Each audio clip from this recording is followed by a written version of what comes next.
क्या हाल है बच्चों। नीट विद्यालय के हमारे यूट्यूब चैनल पर आपका बहुत बहुत स्वागत है। जैसा कि आप जान रहे हैं कि अभी हम लोग वेक्टर की सीरीज़ को कंप्लीट कर रहे हैं और वेक्टर का हमारा एक लेक्चर कंप्लीट हुआ है जिसमें अभी हम लोगों ने इंट्रोडक्शन खाली स्टडी किया है। और अब हम लोग आज लेक्चर 2 स्टडी करेंगे। तो लेक्चर 2 में आज हम लोग फंडामेंटल्स ऑफ द वेक्टर्स को समझेंगे, जैसे कि मैग्नीट्यूड, डायरेक्शन, क्यों वेक्टर बना, कैसे लिख सकते हैं, ये सब बातें। दूसरी बात क्या है कि एक इम्पॉर्टेंट बात जो अनाउंसमेंट में रह जाती है कि आप लोग से रिक्वेस्ट है कि भाई आप लोग जब लेक्चर देखते हैं तो लेक्चर देखने के साथ साथ सब्सक्राइब और लाइक भी कर दिया करिए, ताकि हमें भी आइडिया रहे कि बच्चे पसंद कर रहे हैं हमको, हम और अच्छे से कंटेंट बनाएं। हमें भी इंकरेज करने के लिए आप लोग की ज़रूरत पड़ती है, तो आपको मोटिवेट हम करेंगे लेकिन आप हमें इंकरेज कर सकते हैं सिर्फ सब्सक्राइब और लाइक करके। तो चलिए शुरू करते हैं। यहाँ पर आज हम लोग वेक्टर का पार्ट 2 लेक्चर 2। तो अभी तक हम लोगों ने वेक्टर के फंडामेंटल सीखे, लेकिन अभी हम लोगों ने वेक्टर को रिप्रेजेंट करना, उसको नोटेशन करना, उसको नोटेट करना नहीं सीखा। तो आज हम लोग टॉपिक जो कवर करेंगे वेक्टर रिप्रेजेंटेशन सीखेंगे, या फिर एक तरह से क्या हो गया, वेक्टर प्रेजेंटेशन सीखेंगे। तो यहाँ पर वेक्टर रिप्रेजेंटेशन में अब हमें समझना पड़ेगा कि कैसे करते हैं प्रेजेंटेशन ऑफ वेक्टर। क्या हो जाएगा, फिजिकल क्वांटिटीज। हम लोग इसको समझते हैं। अब देखिए हमारे पास में मल्टीपल स्केलर और वेक्टर क्वांटिटीज हैं। जैसे हमारे पास में स्केलर फिजिकल क्वांटिटीज हैं, उसको कैसे रिप्रेजेंट करते हैं, और इसी तरह से हमारे पास में वेक्टर रिप्रेजेंट करने का क्या तरीका, वेक्टर फिजिकल क्वांटिटीज को उसको कैसे रिप्रेजेंट करते हैं। तो यहाँ पर क्या होता है कि स्केलर फिजिकल क्वांटिटी में अगर हम लोग बात कर रहे हैं तो हमारे पास में क्या होता है, मास सबसे पहले आ जाती है। तो मास का जो हम लोग आमतौर पे जिस लेटर से रिप्रेजेंट करते हैं वो आमतौर पे क्या होता है, एम होता है। तो स्मॉल एम मास को रिप्रेजेंट करता है, लेकिन जब हम लोग इस एम से रिप्रेजेंट करते हैं कि मास है, इस फिजिकल क्वांटिटी को रिप्रेजेंट कर रहा है, तो आप बोलोगे मास बराबर कितना हो गया, 10 केजी है। इसका मतलब आप 10 केजी क्या कर रहे हैं, किसको रिफर कर रहा है, मास को रिफर कर रहा है। लेकिन जब आप मास को लिखोगे इस केस में, तो मास के ऊपर आप कोई वेक्टर नहीं लगाओगे, कुछ नहीं रखोगे, सिंपल क्या करोगे, सिर्फ एम लिख के छोड़ दोगे। लेकिन अगर मान के चलते हैं आप बात करते हैं फोर्स की, तो जब आप फोर्स की बात करते हो तो फोर्स को रिप्रेजेंट करते हैं एफ से, और जब एफ को रिप्रेजेंट करते हैं तो आपको जब आपको बताना होता है कि भाई इसमें डायरेक्शन भी शामिल है और मैग्नीट्यूड भी है, तो मैग्नीट्यूड तो होगा ही होगा, तब आप इसके ऊपर क्या लगा देते हैं, एक वेक्टर क्वांटिटी लगा देते हैं। ठीक है ना। इसका मतलब ये हुआ कि जब भी आपको स्केलर क्वांटिटीज को, स्केलर फिजिकल क्वांटिटीज को रिप्रेजेंट करना होता है तो कोई एरो नहीं लगाते, और अगर आपको वेक्टर फिजिकल क्वांटिटीज को रिप्रेजेंट करना होता है तो क्या लगा देते हैं, आप एरो लगा देते हैं। और अगर आप एरो नहीं लगा रहे हैं, जैसे एग्जाम्पल के तौर पे आपने वेक्टर फिजिकल क्वांटिटी से क्या किया, एफ उठाया और एरो नहीं लगाया, इसका मतलब ये हुआ कि इस केस में आप क्या कर रहे हैं, ओनली मैग्नीट्यूड कंसीडर कर रहे हैं उस फिजिकल क्वांटिटी का, आपको उसके डायरेक्शन से कोई लेना देना नहीं है। मतलब अमाउंट से मतलब है, डायरेक्शन से लेना देना है। इसका मतलब अगर किसी वेक्टर क्वांटिटी को आपने सीधे साधे तौर पे ऐसे लिख दिया, इसका मतलब ये हुआ कि सिर्फ मैग्नीट्यूड से मतलब है, आप डायरेक्शन की बात इसमें नहीं कर रहे। अदरवाइज जब आप full fledge direct vector physical quantity लिखेंगे तो आप उसके ऊपर क्या लगाएंगे, एरो लगाएंगे, ताकि आप समझ जाएं कि हाँ भाई इसमें वेक्टर का भी इस्तेमाल हुआ, डायरेक्शन भी यूज हो रहा है। अब जब बात आती है हम लोग जब इसमें, तो हमें पता है कि इसके पास में तो सिर्फ और सिर्फ मैग्नीट्यूड होता है। मतलब स्केलर फिजिकल क्वांटिटी जो होती है बेसिकली क्या हो गया, इसके पास में ओनली क्या हो गया, मैग्नीट्यूड हो गया। ठीक है ना।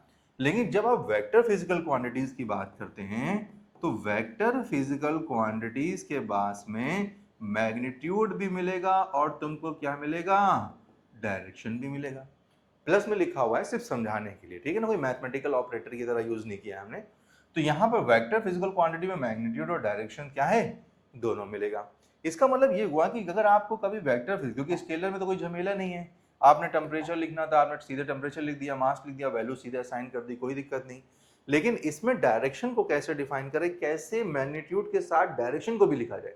जैसे एग्जाम्पल बोला, आपने बोला कि भाई 10 किलो चावल है, आज भी चावल ही लिखी हमने, है ना, 10 किलो क्या हुआ, हमने राइस ली, तो मास ऑफ द क्या हो जाएगा, राइस क्या हो जाएगा, एक तरह से हम लोगों ने क्या लिया, 10 केजी, आपने असाइन कर दिया, बहुत दिक्कत थी क्योंकि इसमें डायरेक्शन को कोई झमेला ही नहीं है, डायरेक्शन आया ही नहीं। लेकिन जब अगर डायरेक्शन आ गया तो सीधी सी बात है कि आपको डायरेक्शन भी तो बताना है, तो कैसे बताएंगे। तो इसका मतलब ये हुआ कि कोई फिजिकल क्वांटिटी को जब आपको डायरेक्शन के साथ में डिस्क्राइब करना होगा तो कैसे डिस्क्राइब करेंगे? इसको डिस्क्राइब करने का तरीका जो है हमें यही चैप्टर सिखाता है, इसीलिए हम ये चैप्टर को पढ़ रहे हैं। तो जनरली क्या है कि अगर हमने मान लिया, अब यहाँ पर भी है कि वेक्टर क्वांटिटी को रिप्रेजेंट कैसे करना है, तो इसका मतलब ये हुआ कि हमें कैसे रिप्रेजेंट करना है, हम 1D या 1 डायमेंशन क्या कर रहे हैं, एक रिप्रेजेंटेशन कर रहे हैं, 1 डायमेंशन की बात कर रहे हैं। तो 1D या 1 डायमेंशन की बात कर रहे हैं, तो इसका मतलब ये हुआ कि सिंगल डायरेक्शन में अभी फोर्स लग रहा होगा या कोई भी वेक्टर क्वांटिटी एग्जिस्ट कर रही होगी। तो एग्जाम्पल के तौर पे हमें फोर्स को लिखना था, तो हमने अगर फोर्स को लिखा तो फोर्स बराबर हमने बोला एक बंदा है जो 10 न्यूटन का फोर्स लगा रहा है, ठीक है ना, और किधर की तरफ लगा रहा है, टुवर्ड्स क्या लगा रहा है, ईस्ट लगा रहा है, ऐसे मान के चल देते हैं। अब देखो फोर्स को जब हमने लिखा है तो इसका मतलब फोर्स बराबर कितना हुआ, 10 न्यूटन टुवर्ड्स ईस्ट। तो पता चल रहा है कि फोर्स का जो अमाउंट है, तो फोर्स का जो अमाउंट है इसका मतलब ये हुआ कि सिंपली फोर्स वो कितना हो जाएगा, 10 न्यूटन, या फिर क्या हो जाएगा, मैग्नीट्यूड ऑफ क्या हो जाएगा, फोर्स क्या हो जाएगा, वो भी क्या हो जाएगा, 10 न्यूटन है। इसका मतलब ये हुआ कि मैग्नीट्यूड ऑफ द फोर्स क्या हो जाएगा, 10 न्यूटन, लेकिन डायरेक्शन ऑफ द फोर्स, तो डायरेक्शन ऑफ दी क्या हो जाएगा, फोर्स, जब हम लोग बात करेंगे तो वो किधर की तरफ हो जाएगा, टुवर्ड्स क्या हो जाएगा, ईस्ट हो जाएगा। बस नहीं, तो हमें एक तरीका ढूंढना पड़ेगा ताकि हम लोग क्या करते हैं कि साथ में बात को लिखे। तो जब भी कोई भी वेक्टर क्वांटिटी को प्रेजेंट किया जाता है या रिप्रेजेंट किया जाता है तो हम लोग इस कॉन्सेप्ट का सहारा लेते हैं। अब देखना जरा ये वाली बात समझना कि हम लोग को उसमें मैग्नीट्यूड और डायरेक्शन दोनों चाहिए, तो हम लोग को टेक्निकली चाहिए, मैथमेटिकली चाहिए। इसका मतलब क्या होगा, आपने फोर्स को रिप्रेजेंट किया तो आपने उसके मैग्नीट्यूड को किया, तो मैग्नीट्यूड को रिप्रेजेंट करने का तरीका क्या होता है, ये जो मॉडुलस लगा है ये। और अगर डायरेक्शन को रिप्रेजेंट करना होगा तो कैसे रिप्रेजेंट किया होगा, ऐसे रिप्रेजेंट किया होगा। तो डायरेक्शन को रिप्रेजेंट करने का तरीका क्या होता है, कैप। इसका मतलब ये हुआ कि ये force as a vector quantity हुआ, ये जो पार्ट हुआ ये मैग्नीट्यूड ऑफ क्या कहलाया, फोर्स कहलाया, ठीक है ना, और ये वाला जो पार्ट हुआ ये डायरेक्शन ऑफ क्या कहलाएगा, फोर्स, जिसे हम लोग क्या बोल देते हैं, यूनिट क्या हो जाएगा, वेक्टर, ठीक है ना। तो यूनिट वेक्टर कहलाएगा। और इसका मतलब हुआ कि इसके पास में क्या हो जाएगा, सिर्फ डायरेक्शन होगा और मैग्नीट्यूड कितना होगा, 1। इसका मतलब ये हुआ कि इसका जो मैग्नीट्यूड, इसके पास मैग्नीट्यूड नहीं होगा, सिर्फ डायरेक्शन होगा, इसलिए एफ कैप का मैग्नीट्यूड मतलब अमाउंट इसके पास नहीं है, वो कितना है, एक तरह से 1 के बराबर है। जीरो नहीं करेंगे, जीरो करेंगे तो दिक्कत हो जाएगी भाई, जीरो से मल्टीप्लाई होकर सब जीरो हो जाएगा, इसलिए इसका मैग्नीट्यूड कितना हो गया, 1।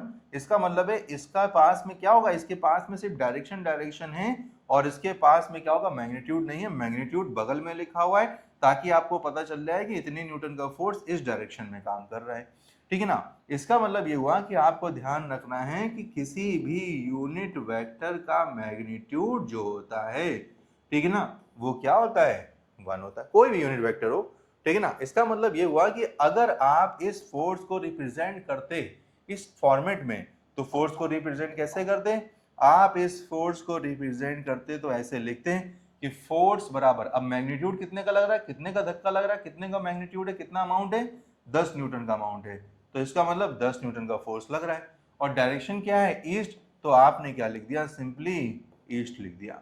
और फोर्स जैसे चलता है न्यूटन में वैसे हम न्यूटन नहीं लिख रहे ताकि कंफ्यूजन ना हो, तो 10 का फोर्स लग रहा है तो ये वाला पार्ट बता रहा है मैग्नीट्यूड की कितने का धक्का लग रहा है, और ये वाला पार्ट बता रहा है ईस्ट में मतलब डायरेक्शन क्या है। इसका मतलब फोर्स को जब हमें रिप्रेजेंट करना होगा तो आप मैग्नीट्यूड और डायरेक्शन के हिसाब से इस तरह आप रिप्रेजेंट कर देंगे। जब आप इस तरह रिप्रेजेंट करेंगे तो अभी भी प्रॉब्लम यह है कि हमें इसको ईस्ट को जोड़ना, ईस्ट को घटाना, ईस्ट को मल्टीप्लाई करना हमारे लिए अभी बहुत बड़ी दिक्कत है। इतना बड़ा लेटर, 4 वर्ड लेटर का हम कहाँ से लिखते हुए चलेंगे, तो हम लोगों को कोई और ऐसी टेक्निक लगानी पड़ेगी जो हमें कैलकुलेशन को आसान कर दे और स्टैंडर्ड डोमेन में लेके चली जाए ताकि हमें सारी कैलकुलेशन करना आसान हो जाए। तो स्टैंडर्ड डोमेन बेसिकली क्या होगा, डायरेक्शन में आमतौर पे 1D 2D 3D में आमतौर पे 3 ही एक्सेस होती हैं, एक्स वाई जेड, तो हम क्यों ना इसको एक्स वाई जेड के टर्म में रिप्रेजेंट कर दें, तो इसका मतलब हमारे लिए काफी आसानी हो जाएगी, क्योंकि सभी की बात, क्योंकि कोऑर्डिनेट ज्योमेट्री भी उधर चली जाती है और बाकी वेक्टर ज्योमेट्री भी इधर आ जाएगी, तो दोनों कॉमन हो जाएगा, दोनों का ग्राउंड कॉमन हो गया। इसका मतलब ये हुआ कि हमको क्या करना है, यहाँ पर ईस्ट को कुछ सेटल करना पड़ेगा। आसान आसान शब्दों में लिखना पड़ेगा। तो अगर बहुत मोटे मोटे तौर पे देखा जाए तो अगर आप मैपिंग कर दें तो मैपिंग इस तरह कर दें कि आपने ईस्ट माना है राइट में ईस्ट, ये वाला हमारे लिए क्या हो गया वेस्ट, ऊपर वाला हमारे लिए क्या हो गया नॉर्थ, और इधर वाला क्या हो गया हमारे लिए साउथ। ठीक है ना। अगर ऐसा हुआ होता, और चूंकि अभी हम लोग 1D पढ़ रहे हैं तो हम लोग खाली ईस्ट वेस्ट ही पढ़ रहे हैं, तो हम लोग यहाँ पे क्या होगा कि मैपिंग इस तरह करते हैं कि हम लोग इधर वाला एक्स एक्सिस मान लेते, इसको हम लोग वाई एक्सिस मान लेते, और इसी के बाहर अगर कुछ होता तो हम लोग जेड एक्सिस मान लेते। तो इसका मतलब ये हुआ कि हमने ईस्ट को मैप कर दिया किसके साथ में, एक्स के साथ में। ईस्ट इक्विवेलेंट हो गया हमारे लिए एक्स एक्सिस। तो अगर हम थोड़ा सा लिखते तो ऐसे लिख सकते हैं इसी फोर्स को। तो जब हम फोर्स को लिखते हैं तो F बराबर कितना हो जाएगा 10 कितना हो जाएगा न्यूटन, हम फोर्स पूरा लिख दे रहे हैं। ईस्ट में लग रहा है, ईस्ट का मतलब किधर लग रहा है, इसका मतलब किधर लग रहा है एक्स एक्सिस में लग रहा है। तो ये मैपिंग इस तरह से हो गई। बाद में जरूरत पड़ेगी तो हम रीमैप कर लेंगे इसको, क्योंकि एक्स एक्सिस बराबर ईस्ट तो ईस्ट बराबर एक्स एक्सिस, तो आप वापस चले जा सकते हैं। लेकिन अब हम कोऑर्डिनेट ग्राउंड पे आ तो गए, अब हम लोग कोऑर्डिनेट ज्योमेट्री के ग्राउंड पे वर्क तो करने लगे। अब हमारे लिए कोऑर्डिनेट ज्योमेट्री से डेटा उठाना आसान तो हो गया, लेकिन अभी भी दिक्कत है। हम 4 लेटर से चले थे और कहां पे हम लोग क्या हो गया 6 लेटर पे आके टिक गए। हमारा काम तो बढ़ गया ना लिखने का, डायरेक्शन का तरीका। हमको क्या चाहिए, इजी तरीका चाहिए। और तो इजी तरीका क्या होगा, आपको कुछ ऐसा सिस्टम बनाना पड़ेगा कि आप बार बार एक्स एक्सिस ना लिखिए, आप बार बार क्या लिख दीजिए, कुछ लेटर बना दीजिए एक्स एक्सिस। तो हम क्यों ना एक्स एक्सिस को कोई लेटर असाइन कर दें, एक लेटर क्या कर दें हम लोग इसको असाइन कर दें। तो लेटर क्या करना है हम लोग को, इसको असाइन करना है। और लेटर असाइन इसलिए भी करना है क्योंकि जो सिर्फ डायरेक्शन को डिस्क्राइब करे, तो क्या करें, डिस्क्राइब ओनली क्या हो जाएगा डायरेक्शन, क्योंकि मैग्नीट्यूड तो यूज कर लिया हमने, हमें सिर्फ डायरेक्शन को बताने के लिए x axis y axis plus axis minus y axis, इस तरह से डिस्क्राइब करने के लिए हमको क्या चाहिए, एक सेम मेथड चाहिए। तो सिर्फ डिस्क्राइब ओनली क्या हो गया डायरेक्शन, सिर्फ डायरेक्शन को क्या कर दे डिफाइन कर दे। अब डायरेक्शन को जब डिफाइन करने की बात आती है तो हमें एक्स को असाइन करना है। तो हमने मेथड बनाया कि हम एक्स एक्सिस के डायरेक्शन को मान लेंगे आई, और चूंकि डायरेक्शन है तो सिंपली क्या हो गया कैप, और वाई एक्सिस के डायरेक्शन को मान लेंगे क्या हो जाएगा यहाँ पे जे, और यहाँ पर क्या हो जाएगा जेड एक्सिस में कभी भी मोशन होगा तो हम मान लेंगे क्या हो जाएगा के। इसका मतलब है जब भी बॉडी एक्स एक्सिस में मोशन करेगी तो मेरे लिए डायरेक्शन आई कहलाएगा, वाई एक्सिस में करेगी तो जे कहलाएगा, और जेड एक्सिस में करेगी तो के कहलाएगा। अगर प्लस एक्स एक्सिस में करी तो प्लस आई, और माइनस एक्स एक्सिस में करी तो प्लस जे, तो इसका plus minus, plus y minus y होता तो प्लस माइनस क्या हो गया j, plus z minus z होता तो प्लस माइनस कितना हो जाता के। इसका मतलब ये हुआ कि हमने ये क्या कर दी है, हमने रिप्रेजेंट करा दिया है कि एक्स वाई जेड की जगह हम लोग क्या लेंगे आई जे के। इसका मतलब जब भी एक्स एक्सिस में मूव करेगा, क्योंकि ईस्ट में मूव कर रहा तो ईस्ट का मतलब पॉजिटिव एक्स एक्सिस, तो अगर पॉजिटिव एक्स एक्सिस था इसका मतलब ये हुआ कि अगर आप इसको रिप्रेजेंट करते तो एक्स एक्सिस में पॉजिटिव पॉजिटिव का आई, इसका मतलब क्या रिप्रेजेंट करते आई लिख देते। इसका मतलब ये हुआ कि आपने वेक्टर रिप्रेजेंटेशन कर दिया फोर्स का इन वन डायमेंशन। तो ये क्या हो गया वेक्टर रिप्रेजेंटेशन, ठीक है ना, रिप्रेजेंटेशन ऑफ क्या हो गया फोर्स, ठीक, इन क्या हो जाएगा वन डायमेंशन, हमने कर दिया आई जे में। अब यही फोर्स क्या होता मान के चलते हैं, अब ये फोर्स को क्या मान लेते हैं हम लोग वन मान लेते हैं। अब यहां से एक नेमिंग अलग कर देते ताकि समझना थोड़ा आसान हो जाए। तो ये सब जगह जहां जहां वन है फोर्स वन ले लेना, ठीक है ना। तो वहां पे क्या हो जाएगा, हमने इसको अलग नाम दे दिया, हमने फोर्स बोल रहे थे अब समझाने के लिए, तो तुम लोग यहाँ पे ले लेना कि एक फोर्स जो लग रहा है बेसिकली क्या हो गया, इसमें एक बंदा धक्का लगा रहा है, किधर की तरफ लगा रहा है 10 न्यूटन का धक्का लगा रहा है, किधर की तरफ लगा रहा है ईस्ट की तरफ लगा रहा है। इसका मतलब ये हुआ कि ईस्ट की तरफ हमने धक्का लगाने को जब कंसीडर किया तो क्या किया एक्स एक्सिस, और उसको जब लेटर असाइन कर दिया तो प्लस आई कर दिया। लोगों ने फोर्स को वन डायमेंशन में रिप्रेजेंट करने का तरीका क्या है ढूंढ लिया। लेकिन अभी भी अगर मान के चलते हैं कि यही फोर्स कुछ लग रहा होता वाई एक्सिस में, मान के चलते हैं एक फोर्स लग रहा होता F2, और बोल देते हैं कि भैया कितने न्यूटन का होता 20 न्यूटन का होता, किधर की तरफ लग रहा है नीचे लग रहा है टूवर्ड्स क्या लग रहा है साउथ लग रहा है, सिर्फ एक डायरेक्शन में और कुछ नहीं है। इसका मतलब ये हुआ कि आप देख रहे हैं कि टूवर्ड्स साउथ लग रहा है, इसका मतलब ये हुआ कि सिर्फ एक फोर्स है, अभी तो वन डायमेंशन है ना। इसका मतलब ये हुआ कि आप F2 को कैसे रिप्रेजेंट करते हैं, आप F2 को रिप्रेजेंट करते हैं कि मैग्नीट्यूड कितने का है, कितने का फोर्स लगा रहा है, 20 न्यूटन का। साउथ है तो साउथ की मैपिंग किधर हो गई, इधर की तरफ माइनस वाई एक्सिस, और जब माइनस वाई एक्सिस लेंगे तो क्या हो जाएगा, माइनस का जे हो जाएगा। इसका मतलब ये हुआ कि माइनस का कितना हुआ, जे। इसका मतलब अगर आप इसको वेक्टर रिप्रेजेंट करते फोर्स को तो कैसे करते, तो F2 बराबर माइनस का 20 कितना हो जाता, जे हो जाता। इसका मतलब ये हुआ कि फोर्स बेसिकली अब वन डायमेंशन में अगर लग रहा होता वाई एक्सिस में तो किस तरह लग रहा होता, माइनस का 20 जे लगा देते। तो ये हुआ। अब आपको ये सोचना है कि ये तो वन डायमेंशन की बात हो गई, तो ये वन डायमेंशन में हम लोगों ने जब डायरेक्शन को डिस्क्राइब किया तो किस टर्म में किया, कोऑर्डिनेट की मदद से किया।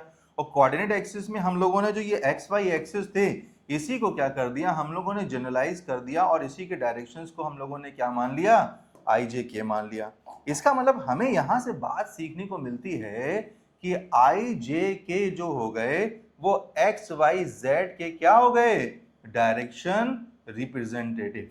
इसका मतलब आई जे एंड के आर क्या हो गए, डायरेक्शन, तुम लोग पूरा लिखना, रिप्रेजेंटेटिव, मतलब डायरेक्शन बताने वाले नुमाइंदे।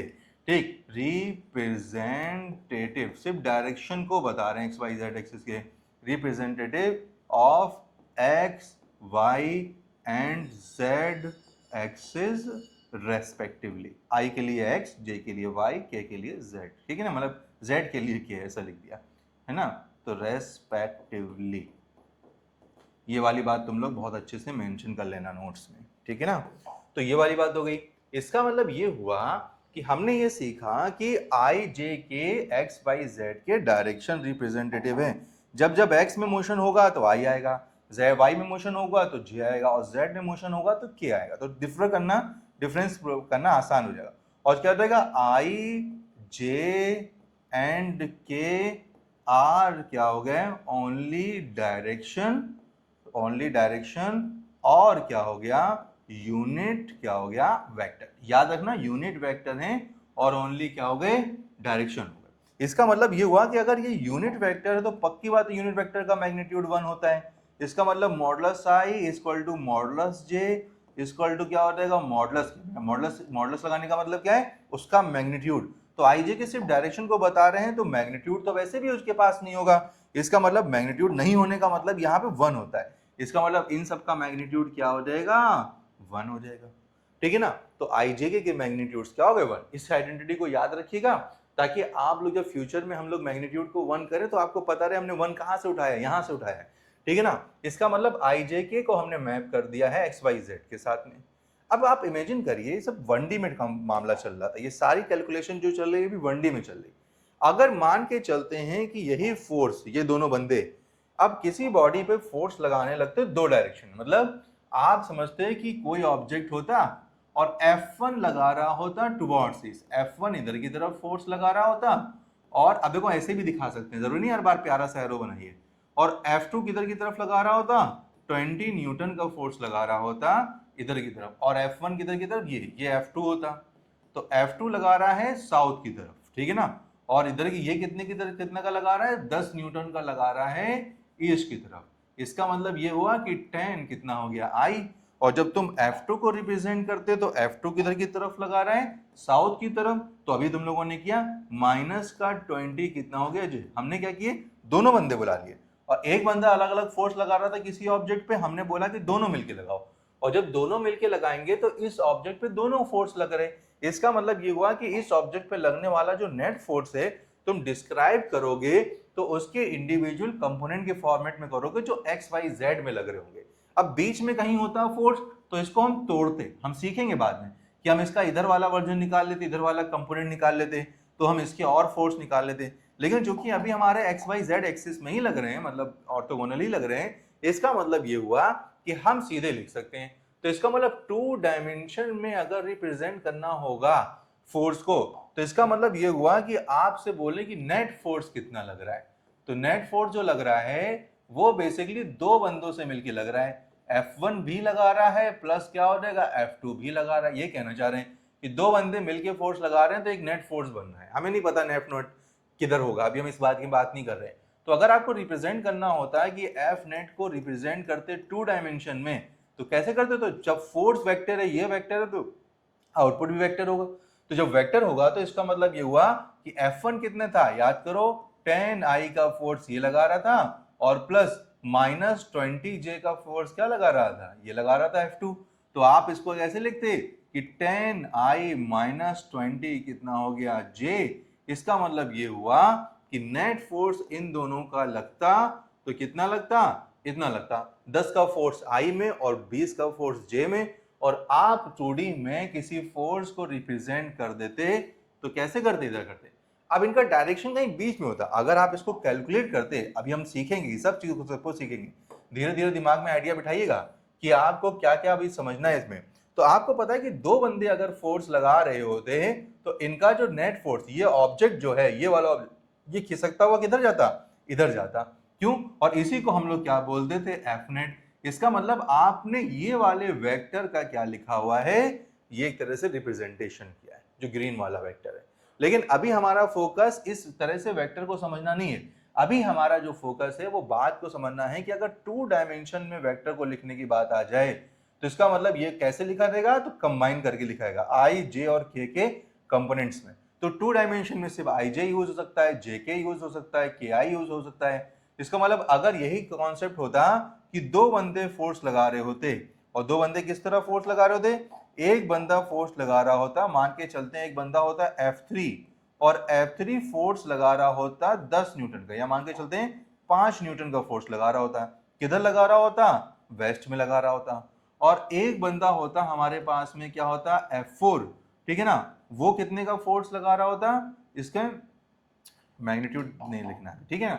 F4 ऊपर की तरफ लगा रहा होता, किधर लगा रहा होता, नॉर्थ लगा रहा होता। कितने का लगा रहा होता, 10 न्यूटन का लगा रहा होता। तो आप जब लिखते, इन दोनों से जो निकलने वाला एफ नेट होता, एफ नेट किसकी वजह से, 3 और 4 की वजह से। याद रहेगा कि हाँ भाई 3 4 से निकाल ले, तो एफ नेट निकाल दे तो किसकी वजह से होता, F3 की वजह से होता, प्लस कितना होता, F4 की वजह से होता। लेकिन हमें तो इस एफ नेट को रिप्रेजेंट करना है इनके इंडिविजुअल के फॉर्मेट में नहीं। तो इसका मतलब ये हुआ कि एफ नेट बराबर जब आप निकालते तो बताते कि 5 का फोर्स लगा लेफ्ट, और ये हमारे लिए क्या होता था, -x एक्सिस। तो -x का मतलब क्या होता था, -i। और जब ये ऊपर की तरफ लग रहा है इसका मतलब ये होता था +y एक्सिस, इसका मतलब प्लस का कितना होता था, j। हमको तो i और j से मतलब है ना, इसका मतलब 5 का फोर्स -i में, तो माइनस का 5 कितना हो गया i, ठीक है ना। और ये होता तो प्लस का कितना हो गया j, तो प्लस का कितना हो गया 10 कितना हो जाता, j हो जाता। इसका मतलब आप फोर्स को कैसे रिप्रेजेंट कर देते, इस तरह कर देते। तो टू डायमेंशन में इस फोर्स को आपने क्या कर दिया, आई जे के में रिप्रेजेंट कर दिया। और आपको यहां से क्लियर पता चल रहा है इस फोर्स के रिप्रेजेंटेशन से कि एक्स एक्सिस में क्या है, आई। तो आई का मतलब क्या होगा, इन क्या हो जाएगा, अब आई ले लो या -i ले लो, इसका मतलब इन -x एक्सिस क्या हो जाएगा, फोर्स एक्स एक्सिस का कितना हो गया, 5 न्यूटन काम कर रहा है। तो इसका मतलब ये चीज, और आपको पता चल रहा है कि प्लस वाई एक्सिस में फोर्स काम कर रहा है, वाई एक्सिस में कितना कर रहा है, 10 न्यूटन का कर रहा है। इसका मतलब ये हुआ कि जो तुम आईजेके के फॉर्मेट में लिख रहे हो ये उसकी कंपोनेंट फॉर्म है, इसके टुकड़े तो हैं और टुकड़ों को बोलते हैं कंपोनेंट। इसका मतलब है 5 10 मिलके एक फोर्स बना रहे हैं, लेकिन इस फोर्स को तोड़ेंगे तो पता चलेगा कि दो फोर्स काम कर रहे थे, एक 5 का -y एक्स एक्सिस में और एक 10 का प्लस के y एक्सिस में। इसका मतलब ये हुआ कि आप जब फोर्स को लिख रहे हैं आईजे के फॉर्मेट में तो ये बेसिकली इसका क्या होता है, कंपोनेंट्स फॉर्म होते हैं। इन कंपोनेंट्स फॉर्म को ही बेसिकली क्या बोलते हैं, आमतौर पे वेक्टर फॉर्म कहते हैं। तो यही चीज क्या कहलाती है, वेक्टर फॉर्म। और वेक्टर फॉर्म का मतलब ये हुआ कि आई जे और के में रिप्रेजेंट कर देना, इसका मतलब ये हुआ किसी भी वेक्टर क्वांटिटी को आमतौर पे वेक्टर फॉर्मेट में करना। अब जरूरी नहीं है हर बार आई जे में हो, आप सिंपली एफ ऊपर लगा दिया, इसका मतलब ऐसे भी कर सकते हैं। लेकिन फिर भी यह है कि जब भी आप फोर्स को रिप्रेजेंट करते हैं आई जे के में, इसका मतलब उसको टुकड़ों में तोड़ के लिख रहे हैं, इसका मतलब बता रहे हैं कि उसके कंपोनेंट्स कितने कितने किस डायरेक्शन में लग रहे हैं, एक्स वाई जेड में। इसका मतलब उसको रिप्रेजेंट करना ही बेसिकली क्या कहलाती है, वेक्टर फॉर्म कहलाती है। समझिए बात को। तो यहां से ये बात हमको पता चल रही है कि अगर हमको सेम काम 3 डायमेंशन में करना पड़ जाए तो अब हम ये सोचें कि 3 बंदे फोर्स लगा रहे हैं, एक लगा रहा है F1, एक बंदा लगा रहा है F2 और एक बंदा लगा रहा है F3। अब हम लोग यहाँ पे ऐसे मान सकते थे, लेकिन हम उनसे कंफ्यूज नहीं करना चाहते, स्टार्टिंग है। तो एक F1 जो फोर्स लगा रहा है, मान के चलते लगा रहा है 10 न्यूटन, ये लगा रहा है 20 न्यूटन और ये लगा रहा है मान के चलते हैं 30 न्यूटन। और एक्सिस के हिसाब से लेते हैं, ये लगा रहा है प्लस एक्स एक्सिस में, ये लगा रहा है माइनस वाई एक्सिस में और ये लगा रहा है प्लस जेड एक्सिस में। तो 3 बंदे फोर्स लगा रहे हैं, एक लगा रहा है, मान के चलते हैं अगर हमने इसको x माना होता, इसको y माना होता और ऊपर वाले को z माना होता, तो x में लग रहा है 10, ठीक है ना, प्लस x में लग रहा है 10, ये हो जाता माइनस एक्स एक्सिस। तो प्लस का 10 लगता है इधर, एक बंदा इधर फोर्स लगा रहा है और एक बंदा लगा रहा है माइनस वाई में, तो ये प्लस वाई है तो ये माइनस वाई हो जाता। तो इसका मतलब ये हुआ कि एक बंदा इधर फोर्स लगा रहा है, एक बंदा इधर फोर्स लगा रहा है और एक प्लस जेड में लगा रहा है, एक बंदा इधर लगा रहा है। तो 3 फोर्सेज एक साथ 3 डायमेंशन काम कर रहे हैं। अब आपको बताना है कि 3 बंदे मिलके जब फोर्स लगाएंगे तो उस फोर्स को हम लोग क्या बोलेंगे, एफ क्या बोलेंगे, नेट। इस एफ नेट को रिप्रेजेंट करिए इनके मैग्नीट्यूड्स के फॉर्मेट में। तो एफ नेट की डिफिनेशन क्या है, कहना चाह रहे हैं 3 बंदे हैं, अपने अपने हिसाब से फोर्स लगा रहे हैं, अपने अपने हिसाब से डायरेक्शन में। ये डिफिनेशन है कि 3 बंदे मिलकर फोर्स लगा रहे हैं। लेकिन एफ नेट की जब वैल्यू लिखी जाएगी वेक्टर फॉर्मेट में तो कैसे लिखी जाएगी, तो F1 प्लस एक्सिस, तो प्लस का मतलब 10 कितना हो गया, आई से लिखी जाएगी। F2 बंदा कितने का लगा रहा, 20 का, लेकिन माइनस वाई का मतलब माइनस जे, याद रखना। प्लस एक्स का मतलब प्लस आई और प्लस के जेड का मतलब प्लस का कितना हो गया के। इसका मतलब ये हुआ कि F2 लगा रहा होगा 20 का माइनस जे में, इसका मतलब माइनस का 20 कितना हो गया जे।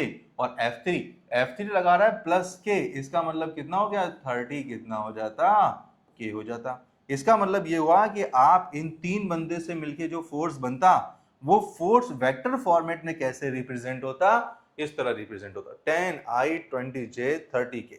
तो बता रहे हैं कि बंदा, एक बंदा या मल्टीपल बंदे भी हो सकते हैं, 10 न्यूटन के फोर्स लगा रहे हैं एक्स एक्सिस में, और दूसरी क्या हो जाएगा, कुछ बंदे या एक बंदा 20 न्यूटन का फोर्स लगा रहे हैं वाई एक्सिस में। मतलब हर एक्सिस पे एक फोर्स नेट बना के लिखा जाता है। इसका मतलब है एक्सिस वाइज फोर्स को रिप्रेजेंट करना या किसी फोर्स को एक्स वाई जेड एक्सिस में रिप्रेजेंट करना, इसका मतलब यही उसकी क्या कहलाती है, वेक्टर फॉर्म। और बेसिकली जो ये है फोर्स, ये जैसे लिखा है 10, ठीक है ना, और ये लिखा हुआ 20 और ये लिखा हुआ 30, ये क्या है, ये मैग्नीट्यूड्स हैं। तो मैग्नीट्यूड हो गया, आमतौर पे ये क्या हो गया, ये मैग्नीट्यूड हो गया, और ये जो आई लिखा है ये इसका डायरेक्शन हो गया। तो बोल रहे हैं 10 न्यूटन का फोर्स आई में एक्स एक्सिस में लग रहा है, ये बोल रहे हैं -7 में ले लेना इसमें। तो पता चल रहा है कि 20 न्यूटन का फोर्स लग रहा है, इसका मतलब ये मैग्नीट्यूड है, और किधर लग रहा है, -j में, तो ये डायरेक्शन हो गया। तो इसका मतलब ये हुआ कि 10 न्यूटन का फोर्स प्लस आई में लग रहा है।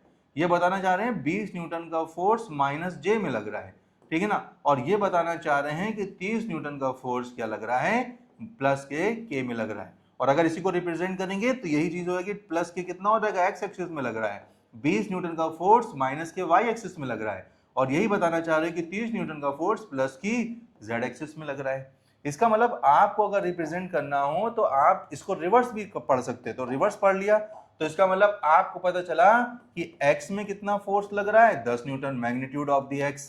आपको पता चला कि magnitude in the y direction कितना हो गया, 20। मैग्नीट्यूड कभी भी नेगेटिव नहीं होता। इसका मतलब यह हुआ कि यहाँ पे क्या हो जाएगा, Fz इक्वल टू कितना हो जाएगा, 30।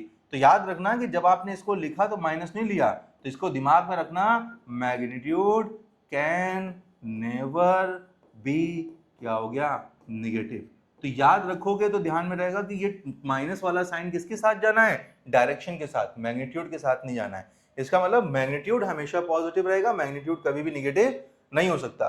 तो समरी के पॉइंट ऑफ व्यू से ध्यान रखना कि कोई भी फोर्स है अगर उसके पास में मैग्नीट्यूड है, डायरेक्शन है, तो इसका मतलब मैग्नीट्यूड ऑलवेज पॉजिटिव होगा, लेकिन डायरेक्शन पॉजिटिव नेगेटिव जीरो हो सकता है। मैग्नीट्यूड जीरो भी हो सकता है, ऐसी बात नहीं है, लेकिन अगर जीरो हो जाएगा तो फोर्स एग्जिस्ट ही नहीं करेगा, मतलब मैग्नीट्यूड ही जीरो हो गया। तो इसका मतलब ये जीरो हो सकता है, पॉजिटिव हो सकता है, लेकिन नेगेटिव नहीं हो सकता। तो मैग्नीट्यूड फोर्स में मतलब पॉजिटिव रहेगा हमेशा, या जीरो हुआ। और अगर जीरो हुआ है इसका मतलब ये पूरा पोर्शन मैग्नीट्यूड ही जीरो हो गया, तो डायरेक्शन हुआ, मैग्नीट्यूड नहीं हुआ, तो वो नल वेक्टर साइड चला जाता है। लेकिन डायरेक्शन में पॉजिटिव नेगेटिव जीरो हो सकता है, लेकिन अगर डायरेक्शन जीरो हो गया तो फिर वो वेक्टर क्वांटिटी नहीं रह गई। इसका मतलब ये वाली बात को ध्यान रखना कि जीरो अगर आप डायरेक्शन को कर रहे हैं तो डायरेक्शन को जीरो नहीं कर सकते, इसका मतलब डायरेक्शन पॉजिटिव नेगेटिव के पॉइंट ऑफ व्यू से ले सकते हैं, ठीक है ना। इसका मतलब ये हुआ कि आपको जहन में रखना है कि कभी भी फोर्स को 3 डायमेंशन में अगर आपको रिप्रेजेंट करना होगा तो 3 डायमेंशन में आईजेके में रिप्रेजेंट करना, इसका मतलब उसका वेक्टर रिप्रेजेंटेशन हो गया। तो वेक्टर रिप्रेजेंटेशन हो गया, इसका मतलब आईजेके में करा तो ये उसके क्या कहलाएंगे, कंपोनेंट्स कहलाएंगे। तो इसका मतलब x में लगने वाला फोर्स 10, y में लगने वाला वो फोर्स 20 और z में लगने वाला फोर्स। तो देखो हमने वेक्टर नहीं बनाया, सिर्फ और सिर्फ क्या हुआ, ऐसा ही लिखा। इसका मतलब ये क्या है, मैग्नीट्यूड्स है। इसका मतलब ये बताना चाह रहे हैं कि फोर्स का x डायरेक्शन में लगने वाला मैग्नीट्यूड कितना हो गया, ये हो गया। अब बहुत कॉम्प्लेक्स वे भी होते हैं इसको लिखने के, लेकिन उतना नहीं समझते। और ये वाली बात भी आपको क्या करने हैं, नोट कर लेना है कि मैग्नीट्यूड कैन भी क्या हो जाएगा, पॉजिटिव या फिर क्या हो गया, जीरो। जीरो हुआ तो नल वेक्टर साइड चला जाएगा, लेकिन direction can be positive negative. Direction zero नहीं हुआ, इसका मतलब डायरेक्शन जीरो होने का मतलब क्या हुआ कि डायरेक्शन एग्जिस्ट ही नहीं कर रहा है। एग्जिस्ट नहीं करेगा तो स्केलर चला जाएगा, इसलिए यहाँ पर बात ही नहीं होगी किसी वेक्टर क्वांटिटी में। तो इस बात को भी तुमको नोट कर लेना है, ठीक है ना, और इस बात को भी नोट कर लेना है, ठीक है ना, इस डायरेक्शन में। तो ये रहेगा आपको कि आपके पास में दो इंपॉर्टेंट पॉइंट्स हो जाएंगे। तो हम लोगों ने अभी ये बात सीखी कि अगर हमें 1% मतलब इसमें रिप्रेजेंट करना था किसी फोर्स को, तो हम लोगों ने या तो I में कर लिया, या तो J में कर लिया, या तो K में कर लिया। और अगर हमें 2D में करना था तो हम लोगों ने IJ भी कर सकते थे, JK भी कर सकते थे, और क्या हो जाएगा, KI भी कर सकते थे। और अगर हमें IJK तीनों में करना है तो फिर IJ और क्या हो गया, K में तीनों में करना है। तो इसका मतलब ये हुआ कि आपको जब भी वेक्टर रिप्रेजेंटेशन करना होगा किसी भी फिजिकल क्वांटिटी का, जो वेक्टर क्वांटिटी हुई, तो इसका मतलब उसको आमतौर पे आप क्या करेंगे, अब कोऑर्डिनेट ज्योमेट्री से मैप करा देंगे, और मैप कराने के बाद उसको IJK में लिख देंगे। क्यों मैपिंग वर्ड क्यों यूज कर रहे हैं, हो सकता है east west north south up down लिखा हो, तो आपको अप डाउन और नॉर्थ साउथ ईस्ट वेस्ट को कुछ ना कुछ XYZ एक्सिस मानना पड़ेगा, तब तुम IJK में कर पाओगे, अदरवाइज ईस्ट वगैरह को नहीं कर पाओगे। इसीलिए क्या होगा, हमने मैप कराना पड़ेगा। इतनी बात उम्मीद करते हैं समझ में आ गई होगी। तो वेक्टर को रिप्रेजेंट करने का तरीका बदल गया। तो वेक्टर को 1D में किया था हम लोगों ने, तो हम लोगों ने क्या किया, F1 बराबर 10I लिखा, और क्या हो जाएगा इसी तरह से F2 बराबर -20 क्या होगा, J लिखा। जब हम लोगों ने 2D में किया था तो इन्हीं दो फोर्सेस को एक साथ काम कराया, तो इससे हम लोगों ने Fnet निकाला। तो Fnet निकाला तो 10I माइनस कितना हुआ, 20J लिखा। और फिर अभी हम लोगों ने 3D में निकाला, तो जब हम लोगों ने 3D में निकाला तो तीन फोर्सेस काम कर रहे थे, तो उस टाइम पे जो नेट फोर्स तीनों को मिला के काम कर रहा था उसको वेक्टर फॉर्मेट में लिखा, और कितने लिखा, 10I माइनस 20J प्लस क्या हो जाएगा 30K। 10 का फोर्स I में, 20 का फोर्स माइनस Y में, और 30 का फोर्स प्लस K में। और हम लोग कैप लगाए ना लगाए उतना दिक्कत नहीं है, लगा लो बेहतर है। तो ये हम लोगों ने अभी वेक्टर का क्या किया, रिप्रेजेंटेशन सीखा है, जो हम लोगों ने IJK में हमने लिखना सीख लिया। अब हम लोग जब बात करते हैं तो जब वेक्टर की बात आती है तो बहुत ध्यान से सुनना बात को, कि जब वेक्टर की बात आती है तो वेक्टर के पास में आमतौर पे मैग्नीट्यूड और डायरेक्शन दोनों होते हैं। तो कभी कभी ये होता है कि आपको IJK में रिप्रेजेंट करना होता है, तो मैग्नीट्यूड और डायरेक्शन अलग अलग दिए होते हैं, आपको उसने IJK में लिख दिया। लेकिन कभी कभी IJK में दिया होता है, उससे मैग्नीट्यूड और डायरेक्शन को क्या करना होता है, निकालना होता है। तो जब बात आती है, जैसे एग्जाम्पल के तौर पे एक क्वेश्चन उठाते हैं, बहुत सिंपल सा क्वेश्चन पहले उठाते हैं ताकि समझ में आए बात, कि अगर आपसे पूछें F बराबर कितना हो गया, ये हमने बोला 20I माइनस में, ठीक है ना, और प्लस का क्या हो जाएगा 30J माइनस का 20 कितना हो गया, या 40 कितना ले लेते हैं, K ले लेते हैं। तो हम पूछें कि कितना फोर्स लग रहा है, हम बोलें कि फाइंड, अभी हम ऐसे ही सीख लेते हैं कि x डायरेक्शन में कितना फोर्स लग रहा है, हमें बताइए मैग्नीट्यूड ऑफ द डायरेक्शन में, ठीक है ना। तो ये बात, और आपको बताना है कि y डायरेक्शन में कितना फोर्स लग रहा है, और आपको ये बताना है कि z डायरेक्शन में कितना फोर्स लगना है। तो ये बात है, और डायरेक्शन वाइज भी बताना है कि प्लस x में लग रहा है कि माइनस x में लग रहा है, तो इसका मतलब ये भी बताना है। तो अब आप जब इसको बताओगे तो कैसे बताओगे, तो जरा सॉल्व करके देखते हैं। तो जब सॉल्व करेंगे तो बोला x डायरेक्शन, तो x को कौन बताता है, रिप्रेजेंट करता है I, और हमने बोला इस डायरेक्शन को नहीं कंसीडर, मतलब माइनस को नहीं कंसीडर करना, सिर्फ मैग्नीट्यूड को। इसका मतलब x में फोर्स लिख रहा है कितने का, 20 न्यूटन, क्योंकि हमने न्यूटन में ही सब कुछ लिया है, और 20 न्यूटन का लग रहा है तो किधर लग रहा है, इसका मतलब माइनस x कितना लग रहा है, एक्सिस में लग रहा है। y डायरेक्शन में कितना फोर्स लग रहा है, 30 से मैग्नीट्यूड, इसका मतलब 30 न्यूटन का लग रहा है। किधर लग रहा है? प्लस का जे, इसका मतलब प्लस के वाई डायरेक्शन में लग रहा है, ठीक है ना। और -40 के में अगर लिख रहा होगा इसका मतलब सिर्फ 40 न्यूटन का फोर्स लग रहा है, और माइनस के है इसका मतलब माइनस के जेड एक्सिस पे लग रहा होगा। और हो सकता है कि यहाँ पर -z एक्सिस का मतलब या XY एक्सिस का मतलब east north south up down हो, हम वो भी कन्वर्ट कर सकते हैं। तो हम लोगों ने क्या किया, फोर्सेस से आईजे में जाना और आईजे के से फोर्सेस को निकालना, उसके कंपोनेंट्स को निकालना सीखा। तो ये जो तुमने निकाले हैं कंपोनेंट्स, ठीक है ना, ये बेसिकली क्या है, इन्हीं को हम लोग क्या बोलते हैं, कंपोनेंट्स ऑफ क्या हो गया, गिवन वेक्टर, ठीक है ना, एप्लीकेबल क्या हो जाएगा इन एक्स वाई जेड एक्सिस, या क्या होगा, ऐसे ये एप्लीकेबल वर्ड अच्छा नहीं लग रहा होगा आपको, तो एप्लीकेबल से अच्छा है वर्किंग टूवर्ड्स, ऐसे लिख लो वर्किंग टूवर्ड्स क्या हो जाएगा एक्स वाई क्या हो गया जेड एक्सिस। इसका मतलब ये हुआ एक्स वाई जेड एक्सिस में काम कर रहा है, तो एक्स में कितना काम कर रहा है, वाई में कितना काम कर रहा है, जेड में कितना काम कर रहा है, और जेड में भी काम कर रहा है, तो जेड में भी एक्सिस में डायरेक्शन है प्लस जेड की माइनस जेड, तो ये भी बात है, ठीक है ना। तो ध्यान रखना कि प्लस माइनस जेड में काम कर रहा है 40 न्यूटन है, ऐसे ध्यान में रखना।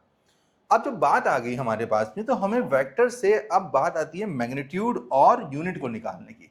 तो इसका मतलब ये हुआ कि अब बात करते हैं मैग्नीट्यूड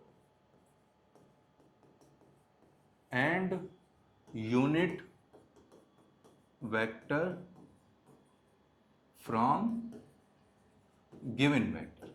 गिवन वेक्टर से अब हम लोग को मैग्नीट्यूड और डायरेक्शन निकालना सीखना है। अब हो सकता है, अब अभी तो हमने सिर्फ रिप्रेजेंटेशन समझा है कि आईजेके में कैसे रिप्रेजेंट करते हैं, लेकिन आपको जब भी कोई वेक्टर दिया होगा तो हो सकता है आईजेके में पहले से दिया हो, अब आपको रिप्रेजेंट नहीं करना, हम सब सीखेंगे, दोनों तरफ से कन्वर्जन आएगा हमें धीरे धीरे, लेकिन हम लोग बारी बारी जहां पे जरूरत पड़ेगी वहां सीखेंगे। तो आपको ये पता है कि कोई भी वेक्टर हो, जैसे कोई वेक्टर ए है, तो उस वेक्टर के पास में उसका क्या होगा मैग्नीट्यूड, ऐसे लिख सकते हैं, और उसके पास में क्या होगा डायरेक्शन। कभी कभी हम लोग ऐसे भी लिख सकते हैं कि ए वेक्टर है, उसके पास में उसका मैग्नीट्यूड हो गया और क्या हो गया डायरेक्शन। ये जो चीज है एक ही चीज है, बात ध्यान से रखना, ठीक है ना। इसका मतलब मैग्नीट्यूड, ये भी मैग्नीट्यूड है, ये डायरेक्शन है, ये वेक्टर लगा दिया धोखे से हमने, तो ये क्या हो जाएगा डायरेक्शन। तो इसका मतलब ये दोनों तरीके से हम लोग क्या कर सकते हैं, रिप्रेजेंट कर सकते हैं। तो जब भी आपको वेक्टर दिया होगा, जैसे एग्जाम्पल के तौर पे हमने आपको वेक्टर दिया, जैसे एग्जाम वही रह लेते हैं, अभी हम लोगों ने एक नेट फोर्स निकाला, 3 बंदे फोर्स लगा रहे थे, कितने का, एक 10 न्यूटन का आई एक्सिस की तरफ, एक्स एक्सिस की तरफ, और 20 न्यूटन का क्या लगा रहा था वाई एक्सिस, मतलब जे की तरफ, माइनस जे की तरफ, और एक 30 न्यूटन का फोर्स लगा रहा था किधर की तरफ, प्लस के की तरफ। तो ये हम लोगों ने क्या किया, फोर्स कंसीडर किया।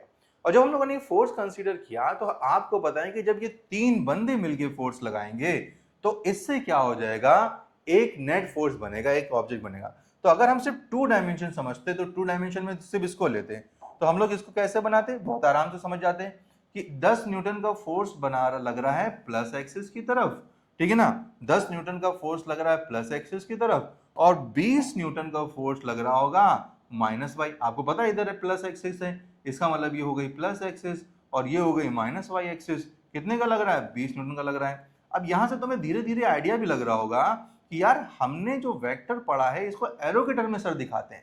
इसका मतलब 10 का फोर्स लग रहा है तो 10 के साइज का एरो बना लिया, 20 का फोर्स नीचे लग रहा है तो 20 के साइज का एरो लगा दिया। तो ये जो चीज देखते हो किसी भी वेक्टर का एक रिप्रेजेंटेशन है। हम इसमें डिटेल स्टडी करेंगे लेकिन डीप नहीं जाएंगे अभी।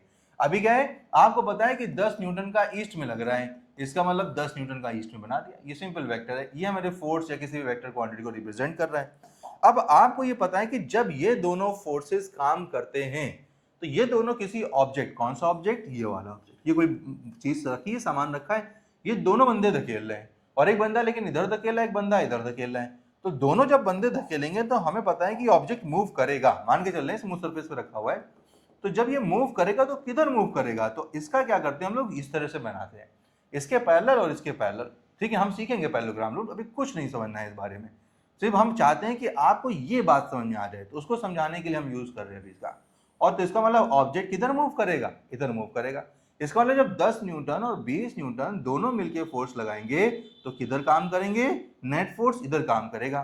तो आपसे बोल दें कि इफ एफ नेट का क्या होगा, वैल्यू कितनी होगी। मतलब क्या है, देखो जब भी कोई वेक्टर होता है तो वेक्टर का साइज जैसे मान के चलो ये 10 सेंटीमीटर है तो 10 न्यूटन है, ये 20 सेंटीमीटर है तो 20 न्यूटन है, तो ये वेक्टर भी तो किसी साइज का होगा।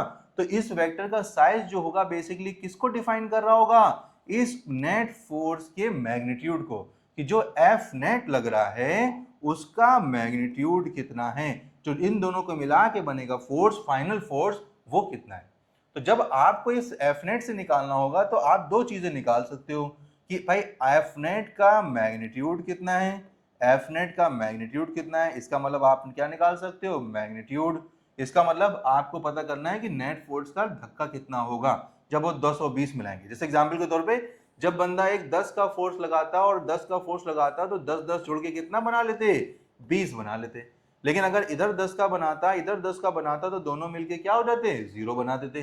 तो इसका मतलब ये 10 और ये 10 भी तो कोई वैल्यू बनाएगा, और आपको पता है ये 10√2 बनाता है, ये 14 के आसपास बनाता है। इसका मतलब ये हुआ कि आपको पता है कि जब दो फोर्सेस किसी एंगल पे काम करते हैं तो उसकी वजह से क्या होता है, एक नया फोर्स बनता है और उस नए फोर्स का मैग्नीट्यूड इनके और इनके हिसाब से सेट होता है। इसका मतलब है वो मैग्नीट्यूड जो ये दोनों मिला के काम कर रहे हैं उससे निकल के आएगा, उसी को एफ नेट बोलेंगे। और इसी एफ नेट का हमको क्या निकालना है, मैग्नीट्यूड। और मैग्नीट्यूड निकालने के साथ साथ हमको क्या निकालना है, हमको डायरेक्शन ऑफ एफ नेट निकालना है।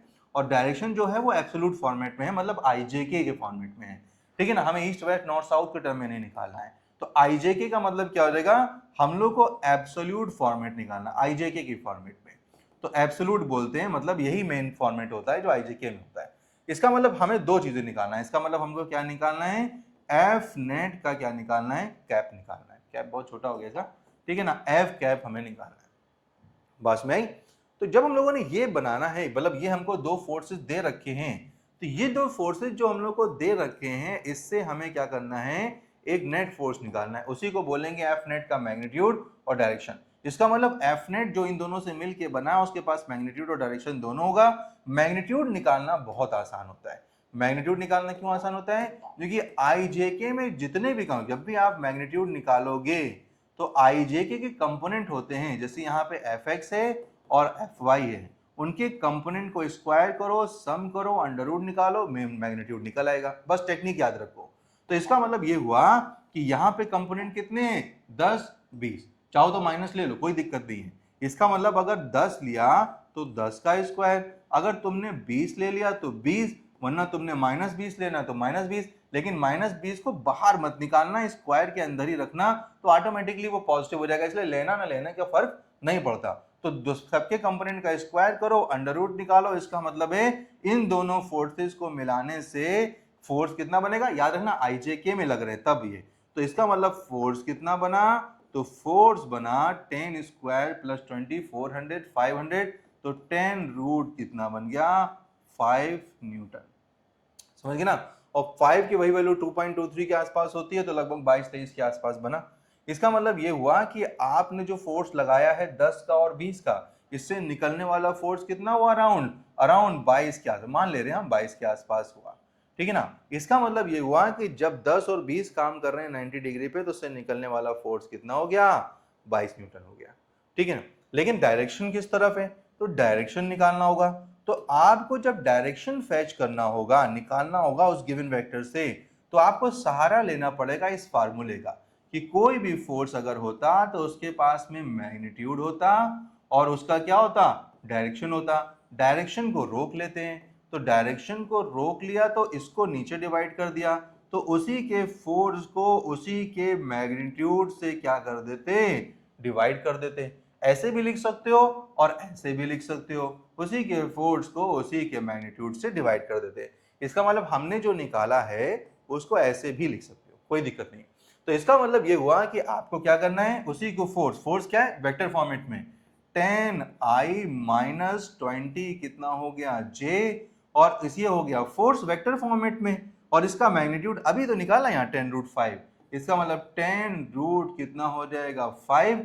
और इसको सॉल्व करेंगे तो हमारे पास में क्या आएगा, देखो जरा, इसको सॉल्व करने से हमारे पास में फोर्स का डायरेक्शन कितना आया, 10 को 10 से कट जाएगा, इसका मतलब कितना जा 1/√5, ये कितना हो गया i, और ये हो जाएगा 10 से 2 जाएगा, इसका मतलब माइनस का 2/रूट कितना हो जाएगा 5, और कितना हो जाएगा j।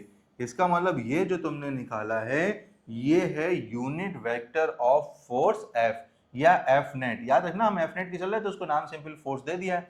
इसका मतलब ये क्या है, यूनिट वेक्टर है, वेक्टर ऑफ क्या हो गया F नेट क्या हो गया फोर्स। समझ में आ गई बात। तो किसी भी वेक्टर से उसका मैग्नीट्यूड फेच करना, खींच के निकालना और उसके डायरेक्शन को अलग करना, यही बेसिकली कॉन्सेप्ट हमारा क्या है इसमें शामिल है। इसका मतलब किसी भी वेक्टर को जब हमें निकालना होगा मैग्नीट्यूड डायरेक्शन, तो अभी हमारा प्रोसेस है, इतना झमेला नहीं, इतना सोचना नहीं है कि आई में जे में के में काम कर रहा है, कितना नेट फोर्स होगा, क्या मैग्नीट्यूड होगा, कुछ नहीं, जैसे प्रोसेस है वैसे दिमाग में रखो। तो आपको इतना आइडिया लग गया कि किसी भी वेक्टर से आपको मैग्नीट्यूड और डायरेक्शन अलग अलग करना होगा। तो ये, और याद रखना ये डायरेक्शन ओनली है, इसका मतलब ये डायरेक्शन को समझा रहा है, इसका मतलब इसका जो मैग्नीट्यूड होगा 1 होगा। इसका मतलब अगर आपने मैग्नीट्यूड इसका निकाला, इसका भी मैग्नीट्यूड निकाल सकते हैं, तो मैग्नीट्यूड निकालेंगे तो कितना आएगा, जरा बात को समझते हैं। तो अगर तुम लोगों ने इसका मैग्नीट्यूड तुम लोगों ने हो गया, थोड़ा हम लोग दोस्ती बढ़ रही है हमारी, ठीक। तो अगर इसका मैग्नीट्यूड निकाला, तो मैग्नीट्यूड निकालने का तरीका क्या है, आई जे के के साथ जो है उसका स्क्वायर करके सम कर दो। इसका मतलब माइनस 1/√, कितना हो गया 5, आई के साथ तो ये था, जे के साथ माइनस का, तो सबको सम करना, याद रखना 2/√ कितना हो 5, माइनस लो ना लो, अच्छा है ना लो, ठीक है ना। तो यहाँ पे क्या हुआ स्क्वायर किया, अब यहाँ स्क्वायर किया तो कितना आया 1 का स्क्वायर 1, √5 का स्क्वायर 5, प्लस माइनस का स्क्वायर प्लस हो जाएगा, 2 का स्क्वायर कितना हो गया 4, और नीचे कितना हो गया 5, अंडर चल रहा है, हाँ भैया ये 5 और नीचे कितना हो गया 5, अंडर हुआ, 5 से 5 गया, अंडर1 हुआ, इसका मतलब क्या हुआ 1 हुआ, क्योंकि मैग्नीट्यूड नेगेटिव होता नहीं तो +1 लेंगे। इसका मतलब ये हुआ कि आपने जो वेक्टर निकाला है यूनिट वेक्टर, ये यूनिट वेक्टर है, आपने गलत नहीं किया है, मतलब हमने गलत नहीं किया है, हमने किया है। तो इसका मतलब ये हुआ कि मॉडुलस ऑफ F = 1 आया, इसका मतलब मॉडुलस ऑफ F क्या हो गया, ये जो हमने F कैप निकाला है ये क्या है, ये यूनिट वेक्टर है। एकदम बात सही है, सिर्फ डायरेक्शन बता रहा है, मैग्नीट्यूड इसके पास में नहीं है। बात में आई। चलो अब एक दो क्वेश्चन करेंगे तो और बेहतर समझ में आ जाएगा। ज्यादा देखो, ज्यादा डीप में जाओगे, ज्यादा समझने की कोशिश करोगे तो बहुत परेशान करेगा चैप्टर, लेकिन धीरे धीरे कैजुअली लेके चलते रहोगे तो चैप्टर धीरे धीरे समझ में भी आ जाएगा, उसको यूज करने लगोगे सब बढ़िया से होने लगेगा। लेकिन अगर तुम सोचो कि अरे स्टार्टिंग में ही सारी बात समझ में आ जाए तो ये पॉसिबल नहीं, क्योंकि इतनी सारी चीजों का मिक्सचर है यहाँ पर भी कि आपको पूरी बात समझाना भी मुश्किल हो जाएगा, क्योंकि अब बहुत कॉम्प्लेक्स बनने लगेगी बातें। इसलिए स्टार्टिंग में जैसे चल रहा है वैसे चलने दो। अब जैसे एग्जाम्पल को होता है, अभी हम लोगों ने 3D वेक्टर लिया था, अभी हम लोग एक एग्जाम्पल और लेते हैं। तो अब अगर आपसे पूछें कि 3 बंदे मिलकर फोर्स लगा रहे, वही वाला उठा लेते हैं अभी एग्जाम्पल, तो F वाला बोल रहे हैं 10 बंदा एक I में लगा रहा है, एक 20 का बंदा -J में लगा रहा है, और एक बंदे का 30 का क्या हो जाएगा +K में लगा रहे हैं। अब आपसे बोल रहे हैं कि 3 बंदे मिलकर फोर्स लगा रहे हैं, बताइए कितने का फोर्स नेट लग रहा है और किस डायरेक्शन में लग रहा है। अब देखो जो डायरेक्शन निकाल रहे हो वो IJK में निकलेगा, और मैग्नीट्यूड निकालोगे तो इसका मतलब ये हुआ कि मैग्नीट्यूड कितने का फोर्स बनेगा, 10 20 30 मिलके काम करेंगे तो, और इससे क्या हो जाएगा डायरेक्शन क्या निकल के आएगा। मैग्नीट्यूड निकालना एकदम इजी पीजी। पीजी क्या है, इसमें क्या होगा 10 का कितना हो गया स्क्वायर, माइनस भाड़ में जाए 20 का स्क्वायर प्लस 30 का क्या हो जाएगा स्क्वायर, और अंडर क्या कर दी माइनस, धोखे से भी ना ले लेना, ठीक है ना। इसका मतलब ये हुआ कि कितना है 10 कॉमन निकाल ले रहे, 10 कॉमन निकाल लिया तो ये हुआ, अपने हिसाब से भी सॉल्व कर सकते हो। यहाँ बचा 1 का स्क्वायर, यहाँ बचा 2 का स्क्वायर, यहाँ बचा 3 का स्क्वायर। इसका मतलब ये हुआ कि 4 और 9 और 1 10, 4 14, तो 10 कितना हो जाएगा 14 न्यूटन का फोर्स बना। तो जब 10 20 30 एक दूसरे के परपेंडिकुलर फोर्स लगा रहे, 10 20 30 तीनों परपेंडिकुलर, देखो आई जे के तीनों एक दूसरे के परपेंडिकुलर है, तो जब परपेंडिकुलर फोर्स लगा रहे तो एक नेट फोर्स बनना होगा, और जो नेट फोर्स बन रहा होगा तीनों को मिला के वो कहीं बीच में कहीं पे भी बन रहा होगा, वो बेसिकली क्या होगा 10√14 मैग्नीट्यूड का होगा। मतलब ना 10 की बात सुन रही जा रही, ना 20 की, ना 30 की, नेट फोर्स जो बन रहा है 10√14 हो गया। वही 3.6 या 3.5 के आसपास मान के चलो, तो वही 35-40 के बीच में बने फोर्स है ना। अगर एफ कैप निकालते तो क्या होता, तो एफ कैप निकालते तो उसी फोर्स को उसी के मैग्नीट्यूड से क्या कर देते, डिवाइड कर देते। देखो कैसे बोल रहे, याद रखना, कैप निकालना होगा तो उसी के फोर्स को उसी के वेक्टर को उसी के मैग्नीट्यूड से डिवाइड कर दे रहा है। वेक्टर क्या है, वेक्टर है 10i माइनस 20j प्लस का 30 कितना हो गया k, और डिवाइड करना है इसी के मैग्नीट्यूड से, तो 10 रूट कितना हो गया 14। इसका मतलब एफ कैप की वैल्यू कितनी आएगी, एफ कैप बराबर आ जाएगा 1 अपॉन अंडर रूट 14, ये हो गया i माइनस का 2 अपॉन अंडर रूट 14, 10 से 10 गया, 2 अपॉन माइनस में, ध्यान रखना माइनस चल रहा था पहले से, तो यहाँ पे क्या हो गया j, और ये हो जाएगा प्लस 3 अपॉन अंडर रूट 14, और ये कितना हो जाएगा k। इसका मतलब ये क्या हो गया, यूनिट वेक्टर हो गया। समझ में आ गई बात। और ये क्या हो गया, इसका मैग्नीट्यूड था, मैग्नीट्यूड था तो वेक्टर के फॉर्मेट में दिखा लेते, ऐसे चाहो तो बहुत हल्के में ऐसे भी लिख सकते हो, दोनों बात सही है ना। इसका मतलब ये हुआ कि ये इसका क्या हो गया मैग्नीट्यूड, ये हो गया इसका डायरेक्शन। हमने इसके वेक्टर से इस मैग्नीट्यूड अलग निकाल लिया और डायरेक्शन अलग निकाल लिया, ये इसकी क्या हो जाएगी, बॉडी हो गई, ये इसकी आत्मा हो गई, बस ऐसे समझ लो। आत्मा के पास वैसे भी कोई मैग्नीट्यूड नहीं है, वेट नहीं है, तो सिर्फ डायरेक्शन होगा, तो ये हो गया डायरेक्शन। समझ गए बात को। अब हम लोग एक दो क्वेश्चन यहाँ पे प्रैक्टिस कर लेते हैं, तुम लोग भी साथ में लगा लेना तो थोड़ा सा और प्रैक्टिस हो जाएगी, तो बात और अच्छे से क्लियर हो जाएगी। जैसे एग्जाम्पल के तौर पे आपसे दो क्वेश्चन, ज़्यादा नहीं करेंगे क्योंकि ऐसा बहुत टफ कॉम्प्लेक्स टॉपिक नहीं है कि आप इसमें क्या होगा बहुत देर तक डूबे रहें कि लाओ क्वेश्चन हर तरह के लगा ले, इसमें हर तरह के क्वेश्चन का कोई कॉन्सेप्ट ही नहीं है। जैसे आपने वैसे दे दिया 2i माइनस, यहाँ थोड़ा इजी से ले लेते हैं, 3i माइनस कितना हो जाएगा 5, क्या होगा 5 क्यों ले रहे हैं, 4 क्या ले लेते हैं k ले लेते हैं। एक क्वेश्चन ये कर लेते हैं और एक क्वेश्चन ये कर लेते हैं, क्या हो जाएगा 2i माइनस 2j माइनस कितना हो जाएगा k हो जाएगा, ये कर लेते हैं। तो ये हमारे पास, हम देखो फोर्स ले रहे हैं, तुम चाहो तो फोर्स की जगह कोई भी रैंडम क्वांटिटी ले सकते हो, तुम a b c भी ले सकते हो, कोई दिक्कत नहीं। हम फोर्स इसलिए ले रहे हैं क्योंकि फोर्स अच्छे से समझ में आता है, फोर्स वेक्टर क्वांटिटी होती है, इसलिए हमें बहुत अच्छे से समझ में भी आता है, और वेक्टर क्वांटिटी भी है, तो हम इसी सारे एग्जाम्पल समझ लेते हैं। वेलोसिटी समझाएंगे उतनी बात समझ में आएगी नहीं। अब यहाँ से आपसे बोले कि मैग्नीट्यूड ऑफ द फोर्स निकालो, लो भैया मैग्नीट्यूड ऑफ द फोर्स निकाल लेते हैं, मतलब सिंपली क्या निकाल लेते हैं, फोर्स निकाल लेते हैं। तो 3 का स्क्वायर प्लस कितना हो जाएगा 4 का स्क्वायर का कितना हो जाएगा अंडर रूट, तुम निकालोगे तो कितना आएगा 5। अगर सब कुछ न्यूटन में चल रहा होगा तो नेट फोर्स कितने का बना, 5 न्यूटन का बना। अगर आपसे पूछें कि किस डायरेक्शन में काम कर रहा है, तो डायरेक्शन क्या निकलेगा, उसी के वेक्टर को उसी के मैग्नीट्यूड से डिवाइड कर दो। इसका मतलब कितना हुआ 3i माइनस 4 कितना हो गया k अपॉन कितना हुआ 5। इसको चाहे ऐसा लिखा रहने दो और चाहे तो आप अभी ऐसे तमीज से भी लिख सकते हो, तो 3/5i माइनस 4/5 कितना हो गया j हो गया, और ये आपने क्या निकाल लिया एफ कैप निकाल लिया। अब ध्यान रखना, ये जो आपने निकाला है ये निकाला है मैग्नीट्यूड, बहुत ध्यान से बात को सुनना, तो ये आपने निकाला है मैग्नीट्यूड और ये जो आपने निकाला है डायरेक्शन। लेकिन आप कहेंगे ये डायरेक्शन मेरी समझ में नहीं आ रहा है, तो भाई उल्लू तुम्हें समझ में नहीं आएगा आईजे के, क्यों, क्योंकि भाई आईजे के जो होता है वो मैथमेटिकल कॉन्सेप्ट के बिहाफ पे बनाया जाता है, ये मैथमेटिक्स को इजी करने के लिए बनाया जाता है, ये आपको समझने के लिहाज से नहीं बनाया जा सकता। क्यों, क्योंकि आपको समझ में आता है ईस्ट वेस्ट नॉर्थ साउथ ऊपर नीचे दाएं बाएं इधर उधर, ऐसे ऐसे इशारा कर दिया ऐसे कर दिया, इसकी सब समझ में आता है तुमको। और तुमको अगर ऐसे कर देंगे कि उधर चले जाओ तो उधर चले जाओ, आईजेके में कैसे रिप्रेजेंट करें, तो ये तुम्हारी लैंग्वेज ये वाली थी, ये लैंग्वेज है मैथमेटिकल। इसका मतलब आईजेके वाली लैंग्वेज जो हो गई mathematical representation of the vector हो गया।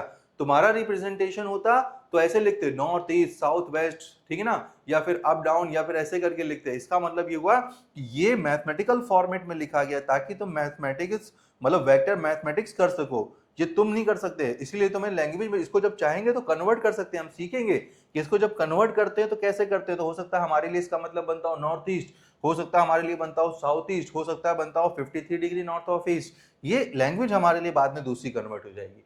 ठीक है ना। तो डायरेक्शन में कन्वर्ट करेंगे, हमें यूजर के हिसाब से, बंदे के हिसाब से, पर्सन के हिसाब से, इंसान के हिसाब से कन्वर्ट करने का तरीका दूसरा है। लेकिन जो आईजेके वाला लिखा हुआ है ये मैथमेटिकल फॉर्मेट, ये इंसान की समझ में इतनी जल्दी नहीं आएगा। ये किसकी समझ में आएगा? मैथमेटिक्स इसको आराम से हैंडल कर लेगी। इसीलिए हम लोग मैथमेटिकल हैंडलिंग की तरफ चल रहे हैं अभी। और अगर आपको इस वेक्टर में निकालना होता, सिंपल ऐसे कर लेते। तो यहाँ पे क्या होता है, ए वेक्टर, तो क्या होता है ए वेक्टर का मैग्नीट्यूड, इसका मतलब क्या होगा 2 का स्क्वायर प्लस 2 का स्क्वायर प्लस 1 का स्क्वायर। देखो माइनस खा गए हम, हमें जरूरत ही नहीं है। 2 दूनी 4, 4 8 और 1 9, इसका मतलब कितना हो गया 3। इसका मतलब ये हुआ कि ए कितना निकालना होता कैप, तो आप क्या करते हैं, आप ये करते हैं कि उसी के वेक्टर को उसी के मैग्नीट्यूड से डिवाइड कर देते। मैग्नीट्यूड क्या, सिंपल ऐसे भी लिख सकते थे, इसका मतलब 2i माइनस 2j माइनस क्या हो गया k डिवाइड बाई 3। चाहो तो थोड़ा सा तमीज से लिख लोगे तो तुम्हें थोड़ा सा सवाब मिलेगा। 2/3 माइनस कितना हो गया i माइनस 2/3 इंटू कितना हो गया j, और माइनस 1/3 इंटू कितना हो जाएगा k। लो भैया तुमने लिख लिया यूनिट वेक्टर, ये हो गया यूनिट वेक्टर। और जब तुम इसका मैग्नीट्यूड निकालोगे ना तो पता चलेगा अरे ये तो 1 आ गया, और होना भी चाहिए क्योंकि यूनिट वेक्टर है। तो हमारे पास में क्या हुआ, हमने 2 क्वेश्चन कर लिए। हमें लगता है 2 क्वेश्चन बहुत है, ठीक है ना। जबरदस्ती के क्वेश्चन नहीं करना, बार बार के क्वेश्चन कर रहे हैं, टफ क्वेश्चन कर रहे हैं, टाइम वेस्ट नहीं करना, आगे बढ़ते हैं हम लोग अब इसमें। तो यहां तक हमें तो फिलहाल बात समझ में आ गई कि वेक्टर रिप्रेजेंटेशन कैसे करते हैं, और साथ में क्या होगा उनके मैग्नीट्यूड और डायरेक्शन को फेच कैसे करते हैं। ये वाले क्वेश्चंस कुछ कर लेते हैं, थोड़ा सा प्रैक्टिस हो जाएगी हमारी, यूनिट वेक्टर और मैग्नीट्यूड्स के बेस पर है। तो यहाँ पे क्वेश्चन दे रखा है, बोल रहे हैं कि अगर गिवन वेक्टर जो है वो यूनिट वेक्टर है तो हमें क्या निकालना है, उस कांस्टेंट a की वैल्यू निकालना है। तो गिवन क्या है कि modulus of a equal to कितना हो गया 1। जो गिवन वेक्टर है वो है पहले से यूनिट वेक्टर है। हम यूनिट वेक्टर को ऐसे भी लिख सकते हैं, अगर क्वेश्चन में दे रखा है तो जरूरी नहीं है, या फिर अगर आपको नहीं लिखा होता ऐसा तो आपको a कैप लगा के दे देते, तब आपको पहचानना रहता। लेकिन जब लिख दिया है तो हमें ज्यादा टेंशन लेने की जरूरत नहीं है। तो इस केस में क्या हुआ कि आपको मैग्नीट्यूड ऑफ a निकालना, तो मैग्नीट्यूड कैसे निकालते थे, जो भी i के साथ में, j के साथ में और k के साथ में कंपोनेंट्स हैं उनको स्क्वायर कर देते थे। तो साइन को चाहे छोड़ दो, कोई दिक्कत नहीं है। 1 अपॉन अंडर रूट कितना हो जाएगा 14, इसका square plus 2 upon under root कितना हो जाएगा 14, यहाँ पे इसका स्क्वायर। और ये मैग्नीट्यूड निकालेंगे कंपल्सरी, क्या अंडर रूट निकालेंगे, और इसके बाद में यहाँ पर क्या आ जाएगा 1। अब हम इसको जब सॉल्व करेंगे तो ये अंडर रूट उधर चला जाएगा, स्क्वायर में हो जाएगा। बाकी चीजों का स्क्वायर करते हैं, ये हो जाएगा 9a स्क्वायर अपॉन 14, ये हो जाएगा 1 अपॉन 14, और ये हो जाएगा 2 का स्क्वायर मतलब 4 अपॉन कितना हो जाएगा 14, और इक्वल टू कितना हो गया 1 का स्क्वायर मतलब 1। 4, अब 14 से मल्टीप्लाई कर दो तो 9a स्क्वायर, 4 और 1 कितना हो गया 5, ये हो गया 14, 14 जाएगा तो ये हो जाएगा 9a स्क्वायर, 14 में से 5 गया तो 9, तो a स्क्वायर इक्वल टू कितना हो गया 1, तो a इक्वल टू कितना हो गया प्लस माइनस कितना आ जाएगा 1 आ जाएगा, ठीक है ना। तो a की वैल्यू प्लस माइनस, इसका मतलब 2 वैल्यूज हैं, याद रखिएगा 2 वैल्यूज हैं। इसका मतलब a की प्लस 1 भी वैल्यूज क्या हो जाएगी, वैल्यू एग्जिस्ट करती है, और माइनस 1 की, जिसकी वजह से ये वेक्टर क्या हो सकता है, क्या हो गया, ये एक यूनिट वेक्टर हो सकता है। मतलब यहाँ माइनस का 3/14 भी लिख सकते हैं, प्लस का 3/14 भी लिख सकते हैं।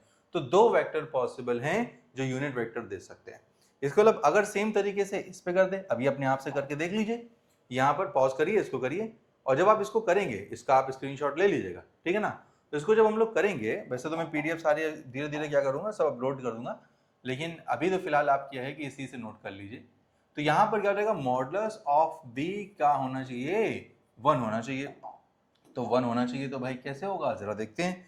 तो कैसे 1 होगा, तो 0.8 का होल स्क्वायर माइनस, माइनस नहीं लेंगे यहाँ प्लस लेंगे, ध्यान रखना 0.2 का स्क्वायर। अगर माइनस लेना भी है तो यहाँ लेना ब्रैकेट के अंदर, स्क्वायर करके वैसे भी नलीफाई कर देना उसको।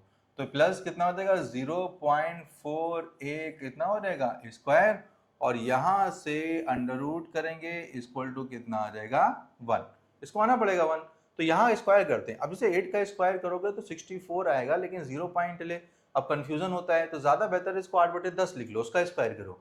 तो 8 का स्क्वायर हो गया 64 और 10 का स्क्वायर हो गया 100, ज्यादा आसान पड़ेगा, ठीक है ना। ये आ जाएगा 4 अपॉन कितना हो जाएगा 100, और ये कितना हो जाएगा 0.4, 4/10, इसका मतलब 16 a का भी स्क्वायर करेंगे और नीचे 10 का करेंगे तो स्क्वायर a, अंडर रूट उधर जाएगा, स्क्वायर हो जाएगा तो ये 1 हुआ। 100 से मल्टीप्लाई कर दो, 64 और 4 68, तो 68 plus 16a square equal to कितना आ जाएगा, 100 आ जाएगा। जब 100 आ जाएगा तो यहाँ पर क्या होगा, 68 उधर जाएगा तो 16a स्क्वायर, ये कितना बचेगा 32, और 32 बचेगा तो 16 दूनी कितना हो गया 32। इसका मतलब ये हुआ कि a स्क्वायर इक्वल टू 2, तो a की दो वैल्यूज आ जाएंगी, प्लस माइनस कितना हो जाएगा √2, जिसकी वजह से क्या हो जाएगा, ये यूनिट वेक्टर दे सकता है। तो +2 भी √2 भी लिख सकते हैं और -√2 भी लिख सकते हैं। समझ गए ना बात को।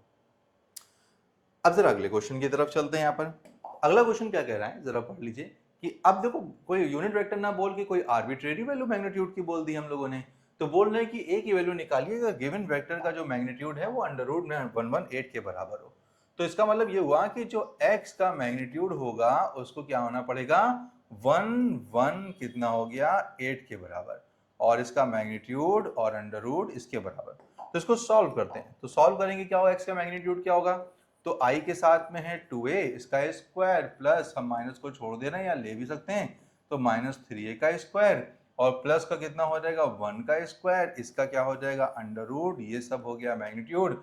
अब इक्वल टू किसके बराबर करना है, √118 के बराबर करना है। √ को √ से चाहो तो काट दो, यहाँ पे कितना हो जाएगा 4a स्क्वायर, माइनस का स्क्वायर का प्लस 9 कितना हो जाएगा a स्क्वायर, प्लस कितना हुआ 1 इक्वल टू 1 कितना हुआ 8। इसका मतलब ये हो जाएगा 13a स्क्वायर इक्वल टू 117। इसका मतलब 13 से जाएगा 117 तो कितना बचेगा 9, तो a स्क्वायर इक्वल टू कितना हुआ 9, तो a की वैल्यू कितनी आ गई, प्लस माइनस कितना आ गई 3 आ गई। इसका मतलब a की वैल्यू +3 और -3 दोनों पॉसिबल हैं कि जो गिवन वेक्टर है उसका मैग्नीट्यूड किसके बराबर आ जाएगा, √118 के बराबर आ जाएगा। ठीक है ना, इसका मतलब ये हुआ। अब हम लोग जरा अगले क्वेश्चन की तरफ चलते हैं। अब अगले क्वेश्चन में, एक क्वेश्चन को तो पढ़ लीजिए आप, लेकिन आपको एक कॉन्सेप्ट बताना पड़ेगा, और कॉन्सेप्ट हम बता चुके हैं लेकिन उसके पीछे का रीजन नहीं बताया। अब हमें पहले उसका रीजन बताना पड़ेगा, ठीक है ना। अब देखो जरा हमने क्या बोला, ध्यान से सुनिएगा बात को, कि कोई वेक्टर मान के चलते हैं, इसको नोट करके लिख लीजिएगा आप बाद में। तो अगर मान के चलते हैं कि कोई वेक्टर a है, तो उसके पास में क्या हो जाएगा मैग्नीट्यूड, और उसके बाद में क्या हो जाएगा, उसका क्या हो जाएगा डायरेक्शन। ये क्या होता है, कभी नेवर नेगेटिव, कभी भी नेगेटिव क्या हो जाएगा नहीं होगा, इसकी वैल्यू नेगेटिव नहीं होगी, कभी भी नहीं होगी, कभी भी नहीं होगी।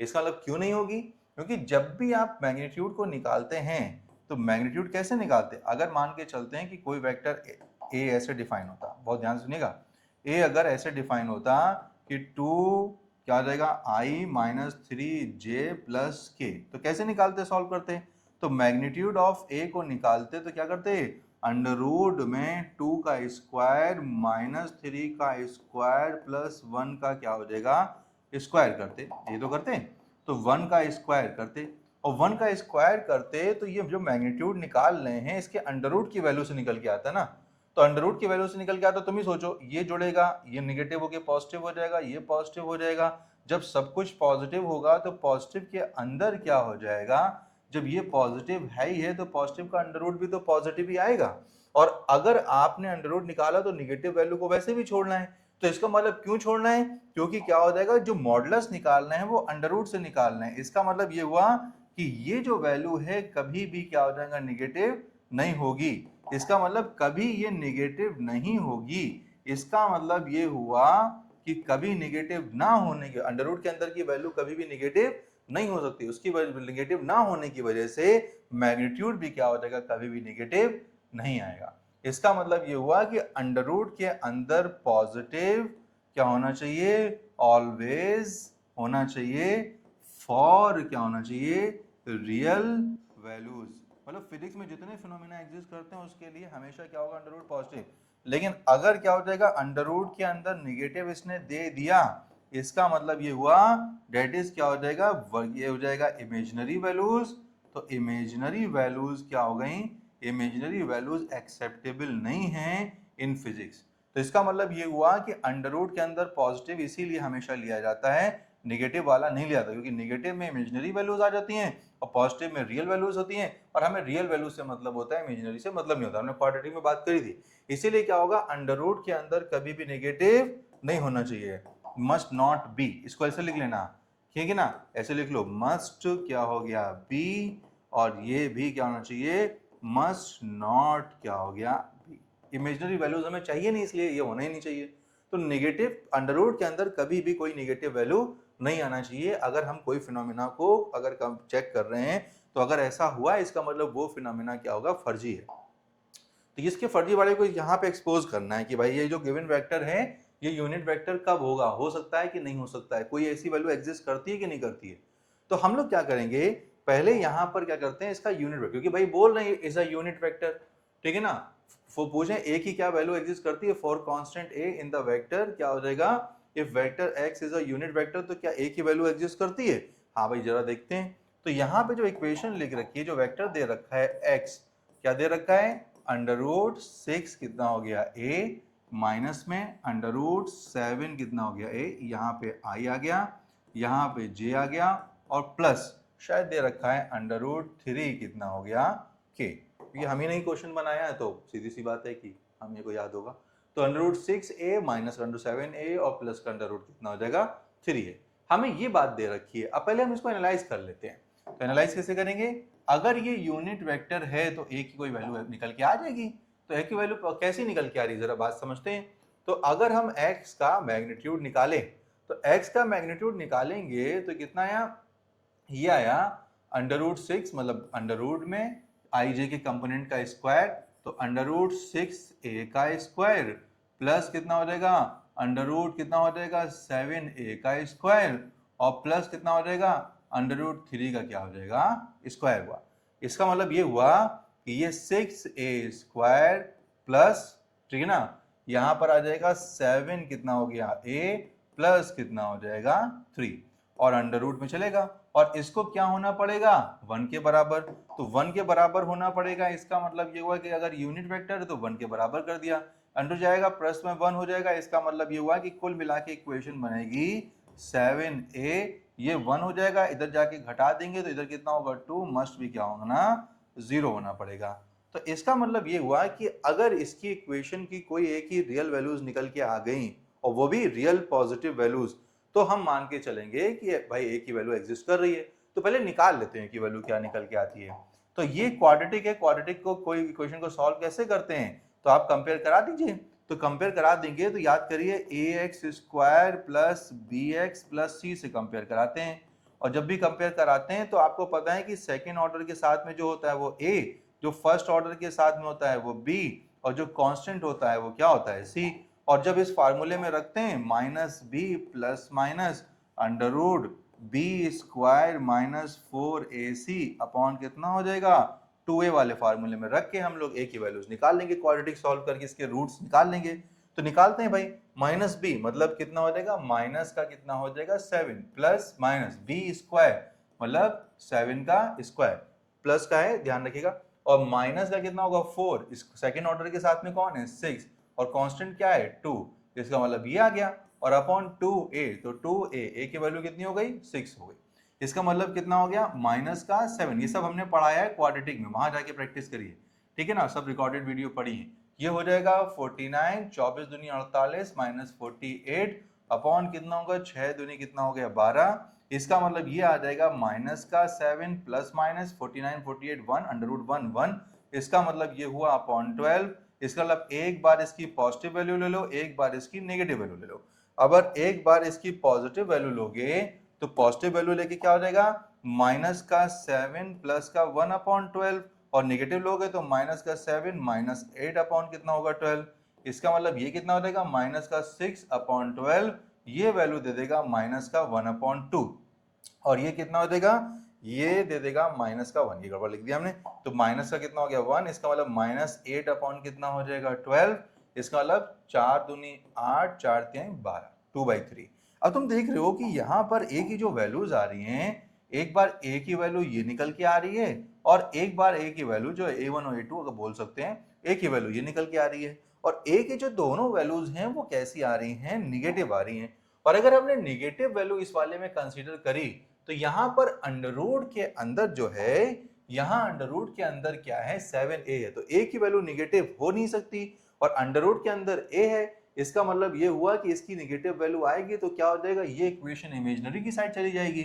इसका मतलब ये हुआ कि आप इसमें क्या करेंगे भाई, वैल्यूज को कोई मान ही नहीं सकते। क्यों? क्योंकि अंडर रूट 7a के अंदर आपने वैल्यू रखी तो एक बार अगर मान के चलते हैं माइनस की हाफ रखी तो ये वैल्यू क्या हो जाएगी नेगेटिव, और अगर मान के चलते हैं कि आपने यहाँ पर क्या रख दी -2/3 रख दी तब भी ये वैल्यू कैसी हो जाएगी नेगेटिव। और अगर दोनों टाइम पे नेगेटिव हो गई तो एक ही ना तो ये वैल्यू कंसीडरेबल है ना ये वैल्यू कंसीडरेबल है और एक ही दो ही वैल्यू निकल के आ सकती हैं। इसका मतलब ये हुआ कि एक की कोई भी वैल्यू जो है यहाँ पर फिट नहीं हो रही है। इसका मतलब ये हुआ कि हम मान के चलेंगे कि एक की कोई भी वैल्यू ऐसी एग्जिस्ट नहीं कर रही है जिसकी वजह से जो ये गिवन वेक्टर है वो एक यूनिट वेक्टर बन जाए। इसका मतलब ये हुआ कि अगर आप देखेंगे तो इसका मतलब there must be two values, नहीं है भैया दो वैल्यूज हैं लेकिन वो हमारे काम की नहीं है, नेगेटिव आ गई, ठीक है ना। There must be at least one value, नहीं है भैया एक भी नहीं निकली। There must be no real values, क्या होगा रियल। इसको थोड़ा सा मॉडिफाई करिएगा क्योंकि हमने जब क्वेश्चन लिखा था तो हमने इस बात को समझाने के लिए सोचा पहले समझाएंगे तब बात आएगी। तो देयर मस्ट बी रियल क्या हो जाएगा, no real positive value of a exist so that given vector is a unit vector। इसका मतलब ऐसी कोई भी वैल्यू एग्जिस्ट नहीं कर रही है जिसकी वजह से क्या हो जाएगा, पॉजिटिव वैल्यू एग्जिस्ट नहीं कर रही है जिसकी वजह से गिवन वेक्टर क्या हो जाएगा यूनिट वेक्टर। इसका मतलब ये वाली बात सही है, यही हमारे लिए करेक्ट इनकरेक्ट आंसर है, मतलब ठीक है ना, करेक्ट आंसर है मतलब, ठीक है ना। अब जरा इस बात को देखो, एक क्वेश्चन है जो हमने दिया हुआ है, थोड़ा सा बस उलझाने के लिए लैंग्वेज कैसे खेलती है यहाँ पर वेक्टर में, तो उसको समझना पड़ेगा। For given vector non zero vector A, अब बोल दिया है नॉन जीरो वेक्टर, बात पकड़ना यहाँ पे, non zero vector A find correct incorrect statement. अब देखते हैं कौन सा करेक्ट इनकरेक्ट है। बोल रहे हैं vector a can have zero magnitude with some direction. अब देखो वेक्टर नॉन जीरो है तो जब नॉन जीरो वेक्टर है तो पक्की बात है कि उसका मैग्नीट्यूड जीरो कैसे हो सकता है। नॉन देखो जीरो वेक्टर बोल दिया, जीरो भाई जीरो वेक्टर मतलब नल वेक्टर अभी सीखेंगे। जब बोल दिया इसका मतलब क्या हो जाएगा, पक्की बात है कि भाई वो उसका मैग्नीट्यूड जीरो होगा, लेकिन बोल दिया नॉन जीरो वेक्टर है, इसका मतलब नॉन जीरो वेक्टर का मैग्नीट्यूड जीरो नहीं हो सकता। तो ए कैन हैव जीरो मैग्नीट्यूड, तो ये वाली बात बोल कैन हैव हो सकता है, नहीं हो सकता भाई, तुम्ही ने तो बोला है नॉन जीरो है। Vector A may not have direction but must not have zero magnitude, ठीक है। तो भाई अगर कोई नॉन जीरो वेक्टर एग्जिस्ट कर रहा है तो मे नॉट हैव डायरेक्शन कैसे हो सकता है, जब डायरेक्शन ही नहीं होगा तो वेक्टर ही नहीं होगा। तो यहाँ बोल रहे हैं नॉन जीरो वेक्टर ए, तो नॉन जीरो भी है और वेक्टर भी है, दोनों बातें लिखी हैं। इसका मतलब डायरेक्शन भी होगा और मैग्नीट्यूड भी होगा, इसका मतलब ये वाली बात गलत है। वेक्टर मे नॉट का मतलब हो सकता है, have zero magnitude, zero magnitude कैसे हो सकता है, बोल रहे हैं मस्ट हैव, नॉन जीरो बोल रखा है मस्ट भी, तो इसका मतलब क्या होगा, बोल रहे हैं कि जीरो मैग्नीट्यूड नहीं होगा किसी हाल में भी। तो ये मे नॉट क्यों डाला, हो सकता है कि जीरो मैग्नीट्यूड हो, अरे नहीं हो सकता क्योंकि बोल रहा है कि जीरो नॉन जीरो वेक्टर है, इसका मतलब मे नॉट मस्ट नहीं होगा, मस्ट होगा, मस्ट हैव जीरो मैग्नीट्यूड, मतलब must have non zero magnitude. इसका मतलब क्या होगा, ये बात भी क्या हो गई, गलत हो गई। चौथा वाला देखते हैं, vector must have non zero magnitude, देखो लिखा हुआ है मस्ट हैव, जरूरी है बहुत क्या होना, नॉन जीरो मैग्नीट्यूड, क्योंकि नॉन जीरो वेक्टर है ए, एंड मस्ट हैव सम क्या हो जाएगा डायरेक्शन, इसका डायरेक्शन होना बहुत जरूरी है। इसका मतलब ये वाली बात क्या हो गई सही। इसके ऊपर वाले में देखो लिखा है अनडिफाइंड डायरेक्शन, डायरेक्शन का आता पता नहीं, अरे क्यों नहीं आता पता है, जब बोल रहे हो नॉन जीरो वेक्टर ए है, इसका मतलब अगर वेक्टर है तो पक्की बात है डायरेक्शन भी पता होगा और उसका मैग्नीट्यूड भी होगा, इसका मतलब मैग्नीट्यूड भी है और डायरेक्शन भी है, तो इसका मतलब डायरेक्शन का अनडिफाइंड नहीं है, डायरेक्शन डिफाइंड होगा। इसका मतलब vector must have non zero magnitude, zero magnitude क्या होगा नहीं होगा उसका, एंड मस्ट हैव क्या हो जाएगा सम डायरेक्शन, उसके पास में कुछ ना कुछ डायरेक्शन होगा। याद रखिएगा मस्ट हैव होना चाहिए non zero magnitude, zero magnitude non zero का मतलब जीरो नहीं होना चाहिए, ठीक, कंफर्म कर दी वाली बात। अगर लिखा होता मस्ट हैव जीरो मैग्नीट्यूड, इसका मतलब आप जीरो मैग्नीट्यूड करना चाह रहे हैं, इसमें क्या है नॉन जीरो मतलब जीरो मैग्नीट्यूड नहीं करना चाह रहे। लैंग्वेज पे बड़ा ध्यान देना, मस्ट और मे में और कैन में और कुड में और सब में बड़ा फंसाते हैं, तो लैंग्वेज का ही सारा खेले। यहाँ पर देखो हम लोगों ने अपना फंडामेंटल्स क्लियर कर लिए कि वेक्टर क्या होता है, वैसे बनता है, उसका रिप्रेजेंटेशन कैसे करते हैं। हमने ये बात भी सीख ली कि भाई वेक्टर से मैग्नीट्यूड कैसे फेच करते हैं, निकालते हैं, डायरेक्शन कैसे निकालते हैं, यूनिट वेक्टर क्या होता है, और यूनिट वेक्टर के कुछ हम लोगों ने सवाल भी कर लिए। अभी फिलहाल हम लोग इतना ही रखते हैं। अब हम लोग इसमें थोड़ा सा आगे टाइप ऑफ वेक्टर्स की तरफ बढ़ेंगे। अब हम लोग वेक्टर्स के थोड़ा सा टाइप सीख लेंगे तो थोड़ा हमें और आइडिया लगेगा कि वेक्टर कितने तरीके के होते हैं। इसके साथ ही मेरी एक रिक्वेस्ट है कि आप लोग अगर पसंद कर रहे हैं वीडियोस को, लाइक मतलब पसंद कर रहे हैं, अगर आपको लग रहा है कि आपके लिए इन्फॉर्मेटिव है, सीखने को मिल रहा है, तो हमको इनकरेज करने के लिए आप हमारे यूट्यूब चैनल को सब्सक्राइब कर लीजिए और लाइक भी कर लीजिए। तो कम से कम हमें पता चलेगा बच्चे पसंद कर रहे हैं, तो हम लोग और मेहनत करेंगे, उसी हिसाब से बनाएंगे। ठीक है ना? बस अभी तक के लिए इतना ही रखते हैं। बहुत बहुत शुक्रिया। Thank you.